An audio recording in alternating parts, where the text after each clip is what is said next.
Welcome back friends, welcome to our study channel move on study. तो friends, आज मैं आप लोगों के सामने रेलवे एएलपी सीबीटी 2 के लिए सेट नंबर 25 लेके आऊँ, जो आप लोगों के लिए काफ़ी इंपॉर्टेंस होगा। इससे पहले मैं आप लोगों को बताना चाहता हूँ, इस चैनल के माध्यम से आप लोग देखे होंगे टोटल प्लेटफॉर्म बुक का 24 सेट अपलोड कर चुका हूँ। तो चलिए सेट नंबर 25 को मैं स्टार्ट करता हूँ बिना टाइम वेस्ट किए। First of all question is रहा, हार्ड डिस्क किस प्रकार की स्टोरेज डिवाइस है। तो फ्रेंड्स, आप लोग ऑलरेडी पढ़ेंगे, ऑप्शन लिख रहा है ऑफलाइन स्टोरेज, तृतीय स्टोरेज, प्राथमिक स्टोरेज या द्वितीयक स्टोरेज। तो ऑप्शन के अकॉर्डिंग इसका जो राइट आंसर होगा ऑप्शन नंबर डी होगा, यानी कि हार्ड डिस्क एक प्रकार का सेकेंडरी स्टोरेज होता है। तो option number B is the right answer. चलिए बातें करना चाहते हैं हम लोग हार्ड डिस्क के बारे में। सबसे पहले फ्रेंड्स याद रखिए, हार्ड डिस्क एक प्रकार का सेकेंडरी स्टोरेज होता है। इसके साथ साथ इसमें एक मैग्नेटिक डिस्क का प्रकार होता है। क्वेश्चन आते हैं किस प्रकार ये डिस्क होता है, तो हमेशा याद रखिए एक प्रकार का ये मैग्नेटिक डिस्क होता है। और हार्ड डिस्क एक प्रकार का नॉन वोलेटाइल, अर्थात ये अस्थायी होता है। क्या होता है, ये अस्थायी और सहायक मेमोरी होता है। हार्ड डिस्क में एल्युमिनियम धातु का एक पतला डिस्क होता है जिस पर चुंबकीय पदार्थ जैसे आयरन ऑक्साइड की परत चढ़ी होती है। आई होप आप लोगों को क्लियर हो गया। तो फ्रेंड्स, पहला राइट आंसर क्या होगा, ऑप्शन नंबर डी को क्लिक करेंगे। बातें करना चाहते हैं फ्रेंड्स, यहाँ पे देखिए आप लोग को प्राइमरी स्टोरेज के बारे में पढ़े होंगे। तो प्राइमरी स्टोरेज में आप लोग का रैम और रोम आता है। देखिए रैम आता है और रोम आता है, इसी के पार्ट्स जो भी आते हैं वह प्राथमिक स्टोरेज के अंतर्गत आते हैं। क्लियर है। चलिए सेकंड क्वेश्चन, निम्नलिखित में कौन सा ऑडियो फाइल का एक्सटेंशन है। और मोस्टली फ्रेंड्स आप लोग पढ़े होंगे। तो ऑप्शन के अकॉर्डिंग देखिए, पहला लिख रहा है WMA.WMA, बिल्कुल। तो ऑप्शन नंबर 1 आप लोग को जो होगा, यानी .WMA एक प्रकार का ऑडियो फाइल होता है। तो ऑप्शन नंबर 1 को क्लिक कर देंगे। क्लियर है। चलिए अब नेक्स्ट क्वेश्चन देखते हैं आप लोग के बीच में नेक्स्ट क्वेश्चन क्या दिख रहा है ये।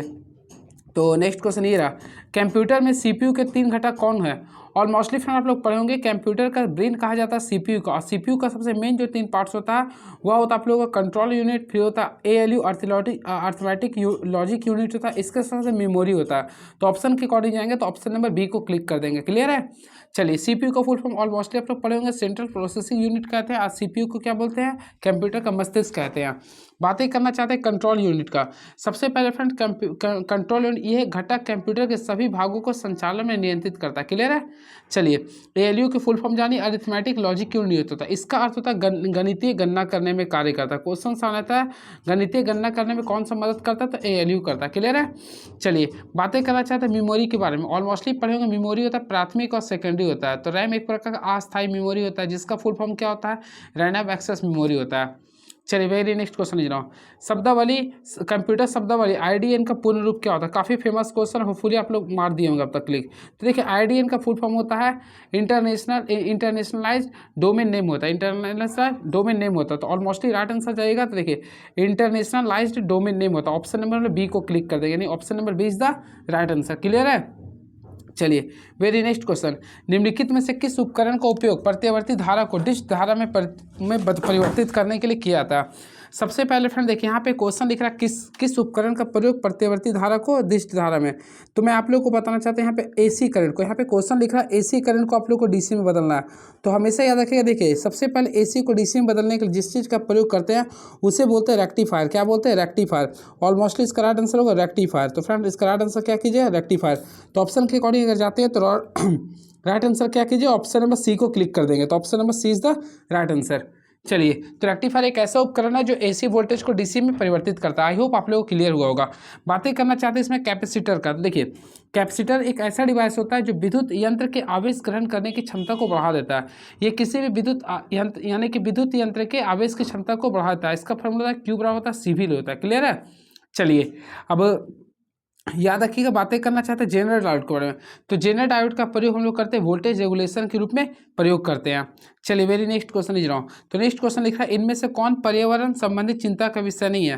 प्लास्टिक की खपत और इस्तेमाल में वृद्धि, ग्लोबल वार्मिंग, प्रदूषण स्तर का बढ़ना या ओजोन परत का बढ़ना।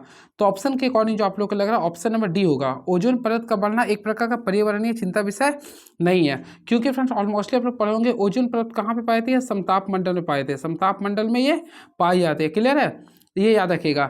इसके साथ साथ ये क्या करते हैं, समताप मंडल में पूरा मानव के लिए हानिकारक पराबैंगनी किरणों को पृथ्वी से आने से ये रोकती है। तो इसलिए आप लोग को ऑप्शन नंबर डी को क्लिक कर दीजिएगा। 3 बराबर प्रतिरोध R एक त्रिभुज की भुजाओं के रूप में जुड़ी है। त्रिभुज के 2 सिरों के बीच तुल्य प्रतिरोध क्या होगा। सबसे पहले याद रखें, जब भी इस टाइप्स का क्वेश्चन आता है आप लोग का त्रिभुज का रिलेटेड रहे या कोई किसी चीज़ में रहेगा, आप लोग का 3 प्रतिरोध का इस टाइप से जोड़ रहा, तो हमेशा क्या कीजिए, मान लीजिए R है, ये भी मान लीजिए R है, ये भी R है सबसे पहले 2 को हम लोग क्या करेंगे यहाँ पे पैरेलल में ऐड करेंगे। तो ऑलमोस्टली पैरेलल में ऐड करने के लिए क्या करते हैं, दोनों को सबसे पहले मल्टीप्लाई करेंगे और दोनों को ऐड करना है। तो r प्लस आर क्या होगा 2r। अब इसको सॉल्व कीजिएगा तो यहाँ पे वैल्यू देखिएगा r/2 आ गया। आई होप आप लोगों को क्लियर हुआ होगा। अब ये r जो बचेगा इसे सीरीज में जोड़ देंगे। तो आप लोग को यहाँ पे जो वर्क करना पड़ेगा, देखिए r लिख देंगे प्लस r/2 का यूज करना पड़ेगा। ऑलमोस्टली इसको सॉल्व कीजिएगा तो 3r/2 आएगा, 3r/2। तो ऑप्शन के अकॉर्डिंग जाइएगा। तो ये आप लोग को मैं निकालूँ आरपी निकालो, किसका निकालूँ, आरपी का। ऑलमोस्टली आप लोग को केवल और केवल आरपी निकालना है। तो फ्रेंड्स आरपी निकालेगा तो यहाँ के अकॉर्डिंग किया तो 2/3r हो जाएगा। क्या होगा, 2/3r हो जाएगा। तो राइट आंसर अगर हम लोग देखेंगे तो ऑप्शन नंबर 2/3r यानी ऑप्शन नंबर डी को क्लिक कर देंगे। तो option number 3 is the right answer. या फिर फ्रेंड्स आप लोग ये भी काम कर सकते हैं, सबसे पहले 2 को श्रेणी में जोड़िएगा। तो देखिए r प्लस आर कीजिए। तो आई होप आप लोग समझ, ये क्या हो गया 2r हो गया। अब क्या किया 2r को ना एक पैरेलल में कीजिए, यानी कि एक r माने थे फिर दोनों को सम कीजिए। इस टाइप से भी आप लोग काफ़ी अच्छे से कर सकते हैं। तो देखिए आप लोग का आ गया 2/3r, इस टाइप से आप लोग बना सकते हैं। तो right answer option number B ही होगा। ABC एक काम को क्रमशः 16 दिन, 12 दिन और 32 दिन में पूरा करता है। तो फ्रेंड्स यहाँ पे क्वेश्चंस लिख रहा है ABC एक काम को 16 दिन, 24 दिन और 32 दिन में पूरा कर सकते हैं। यदि वे तीनों एक साथ मिलकर काम करते हैं तो उससे उन्हें उस काम को पूरा करने में कितना दिन लगेगा। सबसे पहले आप लोग देखिए A की क्षमता क्या था, लिख रहा 16 दिन। उसी में B की बातें करना चाहते तो B लिख रहा आप लोग का 24 दिन और C की बातें करना चाहते 32 दिन लिख रहा। पूरा कार्य देखेंगे कुल क्षमता कितना कार्य आएगा 96। तो 16 का यानी इसका क्षमता ए हो गया। उसी में बी की क्षमता हम लोग देखेंगे तो 4 हो जाएगा और सी की क्षमता देखेंगे तो 3 हो गया। तो पूरा तीनों मिलकर उस काम को कितना दिन में करेंगे। तो ऑलमोस्टली आप लोग देख सकते हैं टोटल, यानी कि यहाँ पे 6 4 10 13, यानी कि हम लोग क्या करेंगे टोटल निकालेंगे तो 96 आ गया था, तीनों को ऐड करेंगे तो 13 आ गया। तो 96/13 दिन होगा। तो ऑप्शन के अकॉर्डिंग जाएगा। तो ऑप्शन नंबर काफ़ी अच्छे से ऑप्शन नंबर सी को क्लिक कर देंगे। तो option number C is the right answer. I hope आप लोगों को क्लियर हुआ होगा।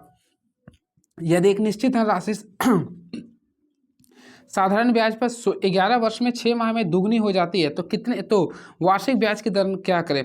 सबसे पहले जब भी याद रखें दुगनी तिगनी जब भी n टर्म्स गुनी हो जाते हैं तो उसके लिए फार्मूला होता है, देखिए n-1 कीजिएगा बाय आप लोग को जो टाइम रहेगा इंटू 100 कर दीजिए। ये रेट निकालने के लिए फार्मूला होता है। क्लियर है।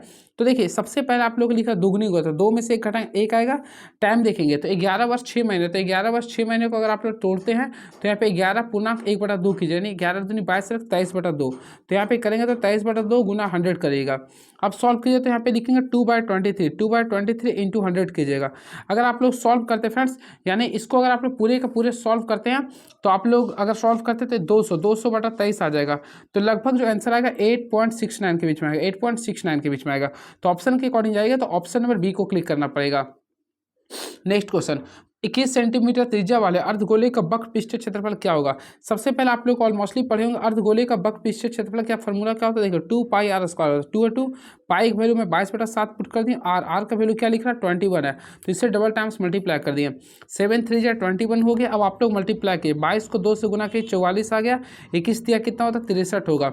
ऑलमोस्टली अगर आप लोग इसको सॉल्व कीजिए तो आप लोग बीच में आएगा 2772 आएगा। 2772 यहाँ पे क्षेत्रफल बोला तो सेंटीमीटर स्क्वायर, यानी ऑप्शन के अकॉर्डिंग देखिएगा तो ऑप्शन नंबर डी को क्लिक कर देंगे, यानी 2772 centimetre square. Option number D is the right answer. चलिए अब क्वेश्चन नंबर हम लोग 11 देखते हैं और आप लोग भी जो क्वेश्चन नंबर 11 क्या लिख रहा, तो लिख रहा अमन 2 परीक्षाओं में शामिल हुआ। उसने पहली परीक्षा में 600 अंकों में से 420 अंक हासिल किया। यदि उसे कुल मिलाकर 70% अंक प्राप्त करने हैं तो दूसरी परीक्षा में 500 में कितने प्रतिशत अंक प्राप्त करने होंगे। काफ़ी इजी क्वेश्चन आप लोग बना लिए होंगे। सबसे पहले देखिए 2 परीक्षा में शामिल हुआ, पहले में 600 अंकों में 420 प्राप्त किया। तो ऑलमोस्टली देखिए पहला में हम लोग 600 का अंक का था, तो यहाँ से यानी कि देखें कुल कितना परसेंट प्राप्त किया। तो ऑलमोस्टली देखिएगा तो 70% प्राप्त कर लिया। अब आप लोगों को क्वेश्चन लिख रहा यदि उसे कुल 70% अंक प्राप्त हुए हैं तो दूसरी परीक्षा में 500 में से कितने प्रतिशत प्राप्त करने होंगे। तो ऑलमोस्टली हम लोग 500 क्या बोल रहे हैं ना 500 में कितने प्राप्त करने होंगे। तो हम लोग एक काम करते हैं 500 पूरा उसे कुल मिलाकर 70% अंक प्राप्त हुए हैं तो दूसरी परीक्षा में उसने 500 में कितने प्रतिशत प्राप्त किए। तो ऑलमोस्टली इसके लिए 500 में किया तो ये आप लोगों का 70% ही होगा। क्या होगा ये 70% ही होगा, क्योंकि देखिए आप लोगों को क्या करना है इसके अकॉर्डिंग देखिए मैं टोटल तरीका से बता देना चाहता हूँ। सबसे पहले देखिए 420 अंक प्राप्त किया था, है ना, तो हम लोग यहाँ पे 420 कर दिए। अब यहाँ पे अगर आप लोग फोकस कीजिए तो 500 का था, तो कितने का था तो हम लोग को पता नहीं, तो x/100 कर दिए। उसी प्रकार टोटल देखेंगे थे तो आप लोग का 600 का था, ये 500 था, 6 5 कितना हो गया 1100। तो 1100 टोटल मार्क्स आ गया। 1100 में उससे कितना परसेंट प्राप्त करना था 70%, तो 70/100 कर कर दिए। अब आप लोग यहाँ से सॉल्व कीजिएगा, तो ये 0 0 0 0 कैंसिल हो गया। तो यहाँ पे अब आप लोग सॉल्व कीजिएगा, तो देखिए 420 प्लस, देखिए यहाँ पे कीजिएगा तो 420 प्लस 5x, 420 प्लस 5x का वैल्यू सॉल्व कीजिएगा, ये 0 0 0 कट गया, तो यहाँ पे कीजिएगा 770 आ गया। क्लियर। अब आप लोग को यहाँ से x का अगर वैल्यू निकालेगा तो 70% आप लोग का आंसर आ जाएगा। तो इस प्रकार भी आप लोग काफ़ी अच्छे से बना सकते हैं। तो ऑप्शन के अकॉर्डिंग ऑप्शन नंबर बी को क्लिक कर दीजिएगा। माफिन की एक रेसरी में आटे और चीनी का अनुपात 3:2 है, चीनी और मक्खन का अनुपात 4:3 है।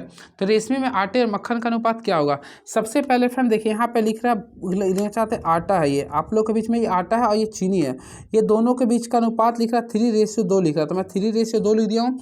उसी प्रकार चीनी और मक्खन का लिखा, तो चीनी का लिख रहा है आप लोग को 4 और इसके सामने मक्खन हम ले दिए, देखिए आप लोग का मक्खन है ये। तो सबसे पहले निकालेंगे, तो ऑलमोस्टली देखिए इसके अनुसार क्या करेंगे, देखिए ये 4 है तो हम यहाँ भी 4 बैठा देंगे। अब और देखना चाहते हैं तो यहाँ भी क्या करेंगे फ्रेंड, तो हम यहाँ पे 2 बैठा देंगे। अब आप लोग मल्टीप्लाई कर दीजिएगा, तो 3 4 12 हो गया, यहाँ पे 8 हो जाएगा, यहाँ पे 6 हो जाएगा। क्वेश्चन लिख रहा है आप लोग का आटे और मक्खन का, तो आटे का 12 है और मक्खन का 6 है, तो 12 और 6 का रेशियो निकालेंगे तो 2:1 होगा, 2:1 होगा। तो ऑप्शन के अकॉर्डिंग जाएंगे तो ऑप्शन नंबर बी को काफ़ी अच्छे से क्लिक कर सकते हैं। तो राइट आंसर हो फ्रेंड्स ऑप्शन नंबर बी, जो कि आप लोग का 2:1 हो रहा है, तो ऑप्शन नंबर बी को क्लिक कर देंगे। चलिए नेक्स्ट क्वेश्चन, वह कौन सा पेंसिल है जिसमें मुक्त हस्त चित्रण किया था? सबसे पहले मैं आप लोगों को बताना चाहता हूँ ऑप्शन के अकॉर्डिंग, देखिए 4B और 3B, 4H 3H, तो इसमें ऑप्शन के बोला मुक्त हस्त, तो ऑप्शन के अकॉर्डिंग जो राइट आंसर होगा HB। तो देखिए HB पेंसिल का उपयोग फ्री हैंड ड्राइंग में किया था। क्लियर। और याद रखिएगा एक प्रकार की मध्यम ग्रेड की पेंसिल होती है और इसका पेंसिल सामान्य डार्क रंग के होते हैं, इस चीज़ को आप लोग याद रखिएगा। बातें करना चाहते हैं मध्यम ग्रेड की पेंसिल का, देखिए क्वेश्चन आ सकता है मध्यम ग्रेड की पेंसिल कौन कौन होते हैं। सबसे पहले हम लोग लिखते हैं 3H, क्या लिखते हैं 3H लिखते हैं, फिर उसके बाद 2H लिखते हैं, फिर केवल और केवल H लिखते हैं, फिर हम लोग HB लिखते हैं, उसके बाद B लिखते हैं। ये सारे जो मैं लिखा हूँ ये टोटल पांचों में जो बताए मध्यम ग्रेड का आते हैं। क्लियर है, आई होप आप लोग क्लियर कर लिए होंगे। चलिए अब यदि next question is now, quality drawing sheets का प्रयोग निम्नलिखित में से किसको ध्यान में रखकर किया जाता है? तो फ्रेंड्स याद रखिएगा जब भी गुणवत्तापूर्ण ड्राइंग शीट का प्रयोग के बारे में बोलते हैं तो हमेशा इसमें पेंसिल की स्याही का प्रकृति को पता करते हैं। तो ऑप्शन के अकॉर्डिंग ऑप्शन नंबर बी को क्लिक करेंगे, तो पेंसिल की स्याही प्रकृति को हम लोग देख कर करते हैं। क्लियर है। चलिए अब मेरी नेक्स्ट क्वेश्चन इज नाउ, तो हम लोग देखते हैं नेक्स्ट क्वेश्चन हमारे बीच में क्या लिख रहा है, उसके अकॉर्डिंग मैं आप लोगों को बताऊंगा। चलिए ये क्वेश्चन लिख रहा है नीचे दिए गए उपकरण का नाम क्या है? ऑलमोस्टली ये देख सकते हैं उपयोग आप लोग बचपन में यूज किए होंगे या अभी आप लोग टीचिंग के वर्क में काम करते होंगे तो अपने बच्चे को बीच में देखते होंगे, ये आप लोग के रूप में होता है। तो इसे बोलते हैं प्रोटेक्टर, क्या बोलते हैं प्रोटेक्टर, यानी इसे हम लोग इंग्लिश में बोलते हैं चांद। तो आप लोग right answer option number A को क्लिक कर देंगे। क्लियर है। इसका क्या फ्रेंड्स वृत्ताकार और अर्धवृत्ताकार दोनों होता है। चलिए वेरी नेक्स्ट क्वेश्चन, एक निश्चित कुट भाषा में टुगेदर को, देखिए इसमें आप लोग फोकस कीजिएगा ना तो आप लोग को बनाना पड़ेगा किस टाइप से बनाइएगा। सबसे पहले देखिए यहाँ पे मैं केवल टुगेदर लिख रहा हूँ, TOGETHER, ये आप लोग को लिख रहा हूँ। अब हम लोग को इसको बैठाना किस टाइप से बैठाएं सजाएं हैं। सबसे पहले यहाँ पे फोकस कीजिए, देखिए टी है, टी कर दिए। देखिए हम लोग को इसके अकॉर्डिंग कर रहा है TO, तो देखिए सबसे पहले TO शुरू वाले को लिख दिए, फिर लास्ट वाले 2 को लिख रहे हैं, देखिए ER को लिख रहे हैं। क्लियर है। फिर हम लोग क्या कर रहे हैं, फिर इसको लिख रहे हैं GE को लिख रहे हैं, फिर हम लोग क्या करेंगे लास्ट 2 को यहाँ पे लिख देंगे, इस टाइप से कर रहा है। यानी कि फर्स्ट 2 को लिख रहे हैं, फिर लास्ट 2 को लिख रहे हैं, फिर फर्स्ट 2 लिख लिए, फिर लास्ट 2 को लिख, इस टाइप से यहाँ पे लिख रहे हैं। तो जस्ट लाइक सेम आप लोग को बाथरूम को लिखना है। तो ऑलमोस्टली देखिए बाथरूम को अगर लिखना चाहते हैं BATHROOM लिखना चाहते हैं। क्लियर है। तो सबसे पहले क्या करेंगे फ्रेंड, पहला 2 को लिखेंगे, तो देखिए सबसे पहले BA है तो हम लोग BA कर दिए। आई होप आप लोग क्लियर होगा। अब लास्ट 2 को लिखेंगे, तो लास्ट 2 में क्या OM है, तो हम लोग यहाँ पे लिखेंगे OM। आई होप आप लोग को ये भी क्लियर हो गया होगा। उसके बाद फिर क्या करेंगे, उसके बाद फिर से हम लोग इसका फर्स्ट देखेंगे, तो क्या था आपका TH, तो TH कर देंगे। अब लास्ट हम लोग देखेंगे इसमें क्या था, तो RO है, तो हम लोग यहाँ पे क्या करेंगे RO। आप लोग इसके अकॉर्डिंग लिखिएगा तो BAOMTHRO होगा, यानी कि ऑप्शन के अकॉर्डिंग देखिएगा तो ऑप्शन नंबर बी को काफ़ी मोहब्बत से क्लिक कर सकते हैं। तो ऑलरेडी राइट आंसर होगा option number B is the right answer. चलिए very next question is now, देखिए आप लोग इसमें बताना पड़ेगा। देखिए टी के बाद क्या आता है U, तो एक यहाँ बढ़ रहा है, X के बाद Y होता है, O के बाद P आता है, यानी एक एक इंक्रीज कर रहा है। तो ऑलमोस्टली देखिएगा तो देखिए ऑप्शन नंबर हम लोग R है, देखिए ऑप्शन नंबर C में जाइए, तो देखिए E के बाद क्या आता है F आता है, R के बाद क्या आता है S आता है, G के बाद क्या H आता है, तो ऑप्शन नंबर C को क्लिक कर देंगे। ये आप लोग को बताना होगा। देखिए 4000 में से 2 को डिवाइड करेंगे 2000 है, फिर 2 से डिवाइड किए 1000 आ गया, 500 में 2 को डिवाइड किया तो 250 आएगा, तो ऑप्शन नंबर डी को क्लिक कर देंगे।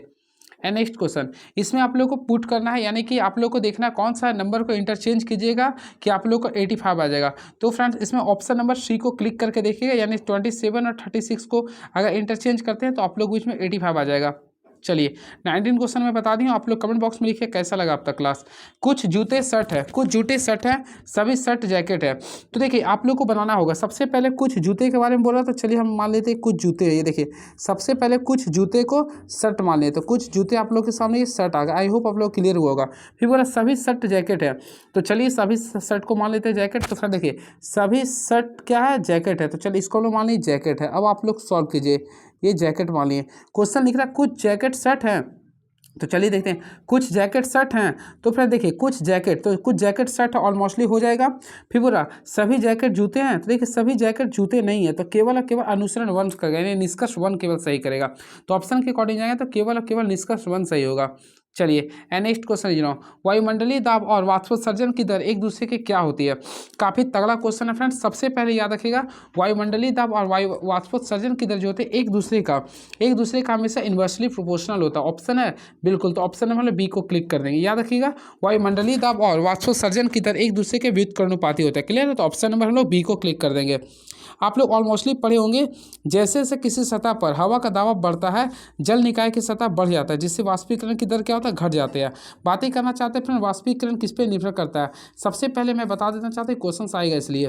तो वाष्पीकरण की सबसे पहले जो निर्भर करता है वह तापमान पर निर्भर करता है। किस पे निर्भर करता है, ये तापमान पर निर्भर करता है। उसके साथ साथ ये पृष्ठीय क्षेत्रफल पर निर्भर करता है और इसका प्रकृति पर निर्भर करता है। इस चीज़ पर याद रखिएगा। क्लियर है। और वायुमंडलीय दाब जो होता है वाष्पोत्सर्जन की दर के क्या होता है, व्युत्क्रमानुपाती होता है। तो ऑप्शन नंबर बी को क्लिक कर देंगे। भिन्न पदार्थों में निर्मित दो पदार्थ सभी मायने में एक समान है, समान मात्रा की इसमें भरी हुई बर्फ क्रमशः 25 मिनट और 50 मिनट में पिघलती है, तो उसके तापीय चालकता ज्ञात करें। सबसे पहले जब भी फ्रेंड्स आप लोगों को तापीय चालकता ज्ञात करने के लिए बोलता है तो आप लोग एक फार्मूला यूज किए, यानी कि क्यू बराबर मैं फार्मूला आप लोग बता, इसको याद कर लिए, काट याद कर लिए। देखिए के ए इंटू चेंज इन टेम्परेचर याद करिए, काट बटा एल कर दिए, ये फार्मूला होता है। इस चीज़ को आप लोग याद कर लीजिए। यहाँ से अगर आप लोग निकालिए तो देखिए क्यू, यानी कि आप लोग को हीट का बोल रहा था और टेम्परेचर का रेशियो निकालेंगे, तो ऑलमोस्टली क्यू बाई टी का रेशियो निकालेगा। तो यहाँ पे आप लोग क्या रहेगा, के रहेगा, ए रहेगा, क्या रहेगा, के ए रहेगा। और हम लोग क्या करेंगे, चेंज इन टेम्परेचर के लिए भी लिख सकते हैं, तो यहाँ पे लिखेंगे change in theta by L लिख सकते हैं। आई होप आप लोग को समझ में आ गया होगा यहाँ तक। क्लियर है। तो क्यू बाई टी के लिए लिखा था के ए change in theta by L कर सकते हैं, इसको हम लोग फार्मूला के रूप में लिखते हैं। क्लियर है। अब इसी के अकॉर्डिंग मैं आप लोग को बताना चाहता हूँ। सबसे पहले याद रखिए, देखिए हम लोग क्या लिखें, के ए किए, फिर चेंज इन थीटा कर दे या फिर टेम्परेचर लिखिएगा, बाय यहाँ पे एल कीजिएगा बराबर। इसके अकॉर्डिंग कीजिए तो एम एल बाय क्या आ जाएगा, टी आ जाएगा। इसके अकॉर्डिंग कीजिए तो देखिए M by T is directly proportional तो क्या होगा, के होगा, इज डायरेक्टली प्रोपोर्शनल के होगा। इसका कहने का अर्थ होता है बर्फ पिघलने का दर जो होता है उष्मा चालक के समानुपाती होता है। आई थिंक फ्रेंड्स आप लोग निकालेगा तो K1 बाय K2 यहाँ पे निकालिए, तो K1 बाय K2 निकालेगा तो यहाँ पे T2 बाय क्या किया, T1। तो T2 का वैल्यू कितना लिख रहा है, तो 50 मिनट लिख रहा है, तो हम लोग यहाँ पे 50 करेंगे और उसके ऊपर T1 का वैल्यू लिखा था 25। तो यहाँ से रेशियो निकालेगा तो देखिए K1 रेशियो K2 निकालेगा तो देखिए क्या आएगा, 2:1 आएगा। तो ऑप्शन है बिल्कुल, तो ऑप्शन नंबर हम लोग क्या करेंगे, ऑप्शन नंबर बी को क्लिक करेंगे। तो option number B is the right answer. I hope आप लोग क्लियर हुआ होगा। गुरुत्व द्वारा किया गया कार्य निम्नलिखित में किस पर निर्भर नहीं करता। तो ऑलमोस्टली फ्रेंड्स आप लोग पढ़े होंगे, गुरुत्व द्वारा किया गया कार्य उस वस्तु पर निर्भर देखिए इसमें पर किस पर निर्भर नहीं करता। तो ऑप्शन के अकॉर्डिंग देखिए उस वस्तु पर जिस वस्तु गतिमान है, यानी कि ऑप्शन नंबर बी। याद रखिएगा गुरुत्व द्वारा किया गया कार्य उस पथ पर जिस पर वस्तु गतिमान है पर निर्भर नहीं करता। तो ऑप्शन नंबर बी को क्लिक कर देंगे। क्लियर है। चलिए नेक्स्ट क्वेश्चन, दो निकायों के मध्य के प्रवाह की दिशा निम्नलिखित में से किस पर निर्भर करती है। तो हमेशा याद रखिए फ्रेंड, दो निकायों के मध्य उष्मा का जो प्रवाह होता है हमेशा उसके तापमान पर निर्भर करती है, यानी कि तापमान, यानी ऑप्शन नंबर सी को क्लिक करेंगे। आई होप आप लोगों को क्लियर हुआ होगा। बातें करना चाहते हैं उष्मा की प्रवाह, तो हमेशा याद रखिए उष्मा की जो यूनिट होता है वह जूल होता है। क्या होता है, जूल होता है। वही ताप का जो यूनिट होता है वह केल्विन होता है। ये दोनों आप लोग कन्फ्यूजन देता है, इसलिए मैं लिख दिया हूँ। चलिए अब इसमें फ्रेंड्स याद रखिए एक फार्मूला था क्यू बराबर फार्मूला, तो ऑलमोस्टली आप लोग पढ़े होंगे क्यू बराबर लिख सकते हैं एम इंटू एल, या फिर देखिए एक आप लोग लिख सकते हैं क्यू बराबर लिख सकते हैं एम इंटू एल भी लिख सकते हैं, या फिर गुप्त उष्मा का फार्मूला लिखते हैं एल बराबर क्यू बाय एम। इससे आप लोग न्यूमेरिकल बेस्ड क्वेश्चन बनता है। चलिए नेक्स्ट क्वेश्चन, 75 कूलम आवेश को अनंत से विद्युतीय क्षेत्र में एक बिंदु तक लाने में किया गया कार्य 12.5 जूल है, तो उस बिंदु पर विभव क्या होगा। ऑलमोस्टली फ्रेंड्स आप लोग को मैं बताना चाहता हूँ, सबसे पहले याद रखिए विद्युत विभव पूछ रहा, तो हम हम लोग को पढ़े, आप लोगों को बताया था सबसे पहले। देखिए V बराबर क्या होता है, ऑलमोस्टली पढ़े होंगे, W/Q होता है। क्या होता है, W/Q होता है। अब यहाँ से आप लोगों को फार्मूला निकालना पड़ेगा। देखिए W का वैल्यू कितना लिख रहा है, 12.5 जूल लिख रहा है, और उसी पर Q का वैल्यू देखिए 75 लिख रहा है। अब आप लोग सॉल्व कीजिए, ये जीरो से कैंसिल हो गया। अब देखिए यहाँ पे कैंसिलेशन के 25 का पावर में 125, 3 25 25 125 आ गया। अब 25 का पावर में 750 आएगा 30 बार में। अब 30 को हम लोग 5 से डिवाइड करेंगे तो 1/6 आ गया। अब 6 को अगर 1 से डिवाइड करते हैं तो फिर देखिए एक बार में करेंगे तो 0 आ गया यहाँ पे, फिर एक वाला आया तो 6 आ गया, तो फिर 4 और 0 6 यानी 0.666 चलता रहेगा। तो ऑलमोस्टली राइट आंसर करेंगे तो ऑप्शन नंबर सी को काफ़ी अच्छे से क्लिक कर सकते हैं। चलिए and very next question is now, दो वस्तुओं का द्रव्यमान का अनुपात क्रमशः 1:4 है तो उसके आयतन समान है तो डेंसिटी का अनुपात क्या होगा। सबसे पहले याद रखिएगा, देखिए आप लोग को याद रखिएगा, ऑलमोस्टली पढ़ोगे डेंसिटी का फॉर्मूला क्या होता है, मास बाय वॉल्यूम होता है। क्या होता है, मास बाय वॉल्यूम होता है। यानी इसके अकॉर्डिंग अगर आप लोग एक इक्वेशन निकालते हैं तो देखिए density is directly proportional to mass होता है, उसी पर density is inversely proportional to their volume होता है। अब देखिए इसमें वॉल्यूम मास लिख रहा है 1:4 लिख रहा, तो ऑलमोस्टली इसका डेंसिटी भी क्या होगा, तो ऑलमोस्टली क्या होगा 1:4 ही होगा ना, क्योंकि दूसरे के क्या ये प्रोपोर्शनल होते हैं। तो इसका राइट आंसर अगर देखिए तो 1:4 होगा, यानी ऑप्शन नंबर ए को क्लिक कर देंगे। 26 का राइट आंसर क्या होगा, option number A is the right answer. I hope आप लोगों को क्लियर हुआ होगा। चलिए अब रेडी नेक्स्ट क्वेश्चन है 20 ग्राम जल का ताप 15 डिग्री सेल्सियस से 65 डिग्री सेल्सियस करने के लिए उष्मा की कितनी मात्रा आवश्यकता होगी। तो इसके लिए हम लोग ऑलमोस्टली पढ़े, देखिए उष्मा की मात्रा को ना क्यू से डिनोटेड करते हैं। तो क्यू का फॉर्मूला क्या होता है, मास इंटू, देखिए मैं लिख देता हूँ, mass into S into change in temperature होता है। ऑलमोस्टली आप लोग पढ़े होंगे, तो इसके अकॉर्डिंग आप लोग को सॉल्व करना है। आई होप आप लोग सॉल्व कर लिए हो। तो देखिए मास का वैल्यू लिखा था 20 ग्राम लिख रहा था, क्लियर है। एस का वैल्यू कुछ नहीं तो 1 कैलोरी मान लेता है। चेंज इन टेम्परेचर लिख रहा है 15 से 65 हो रहा है, तो देखिए 15 का डिफरेंस आ रहा है, क्लियर है। तो सॉल्व कीजिएगा, तो यानी कि यहाँ पे अगर आप लोग सॉल्व करते हैं तो 5 दूनी 10 से आगे यानी 1000 कैलोरी आ गया। क्या आ गया, 1000 कैलोरी आ गया। तो इसको किलो कैलोरी में लिखिएगा तो एक लिखेंगे 1 किलो कैलोरी आप लोग का राइट आंसर होगा। तो ऑप्शन है बिल्कुल, ऑप्शन नंबर अगर देखिएगा तो ऑप्शन नंबर बी को अच्छे से क्लिक कर सकते हैं। तो option number B is the right answer. क्रय मूल्य विक्रय मूल्य के बीच का अंतर 204 रुपये है। यदि हानि प्रतिशत 24% है, हानि प्रतिशत 24% है तो विक्रय मूल्य कितना होगा। सबसे पहले देखिए यहाँ पे हानि प्रतिशत आप लोग का यानी 24% लिख रहा, तो 24% का वैल्यू लिख रहा 204 रुपये। क्या लिख रहा है ये, 4 रुपये लिख रहा। तो आप लोग को विक्रय मूल्य कितना होगा, सबसे पहले 100% का रेट जानना चाहेंगे। तो देखिए 100% का रेट जानना चाहेंगे तो 24 यहाँ से अगर आप लोग कीजिएगा तो देखिए इसके लिए हम लोग क्या करेंगे, टोटल और टोटल सॉल्व करेंगे तो 24 यानी कि यहाँ पे कैंसिलेशन कीजिए। ये 4 का पारा में 6 बार में आएगा, फिर 4 का पारा में 25 बार में आएगा। उसी पर 6 का पारा में ये अगर सॉल्व किए 3 और 2 4 24 6 24 34 को 25 से गुना कर दीजिएगा। तो यहाँ पे अगर आप लोग सॉल्व करते तो 850 आ गया। क्या आ गया, ये 850 आ गया। और हम लोग को 850 के अकॉर्डिंग आप लोग को 24% लॉस के अकॉर्डिंग निकालना है। तो यहाँ से कीजिएगा तो 76% कीजिएगा, 76 बाई क्या करेंगे 100, तो यहाँ से कीजिएगा तो 646 रुपये आएगा। तो right answer option number D को क्लिक कर सकते हैं। काफ़ी अच्छा क्वेश्चन था ये। नहीं तो फ्रेंड्स आप लोग एक काम एक और भी इसका ट्रिक से बना सकते हैं। देखिए आप लोग को यहाँ पे लिख रहा है CP माइनस SP, तो इसका डिफरेंस क्या लिख रहा है 204 रुपये। चलिए आगे ये लिख दीजिएगा। अब हानि परसेंट क्या लिख रहा है, यानी लॉस परसेंट 24% लिख रहा।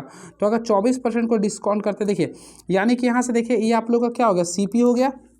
देखिए हानि का अर्थ क्या होता है, CP है, और ये आप लोग का SP है। यानी कि यहाँ पे देखिएगा तो 100 रुपये के चीज़ को हम लोग 24 यानी कि यहाँ पे 24 रुपये 24 यहाँ पे कैंसिल कीजिए ना, यहाँ पे 6 बार में कट गया, ये 25 बार में कट गया। तो यहाँ पे 25 था, 25 में से 6 रुपये बता दिए, यानी कि 25 रुपये वस्तु को दे, 25 रुपये वस्तु को हम लोग कितना में बेच दिए, 19 रुपये में बेच दिए, यही हुआ ना।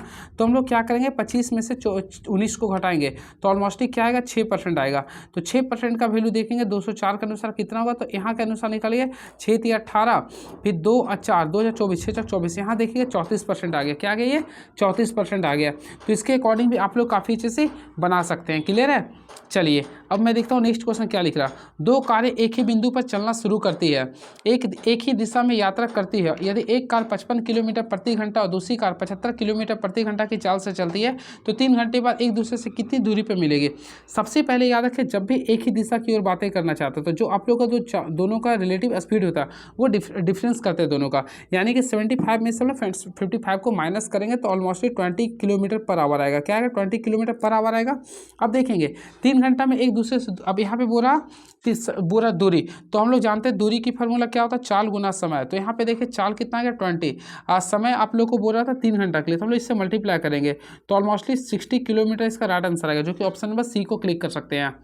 चलिए अब क्वेश्चन नंबर 30 देखेंगे आप लोग भी, जो क्वेश्चन नंबर 30 क्या लिख रहा है। चलिए देखिए, नीले और लाल रंग की कुल 36 टोपियां हैं। नीले रंग की टोपी का औसत 54 और लाल रंग की टोपियों का औसत 36 है। यदि सभी टोपियों का औसत 46 है तो लाल रंग की टोपियों की संख्या कितनी होगी।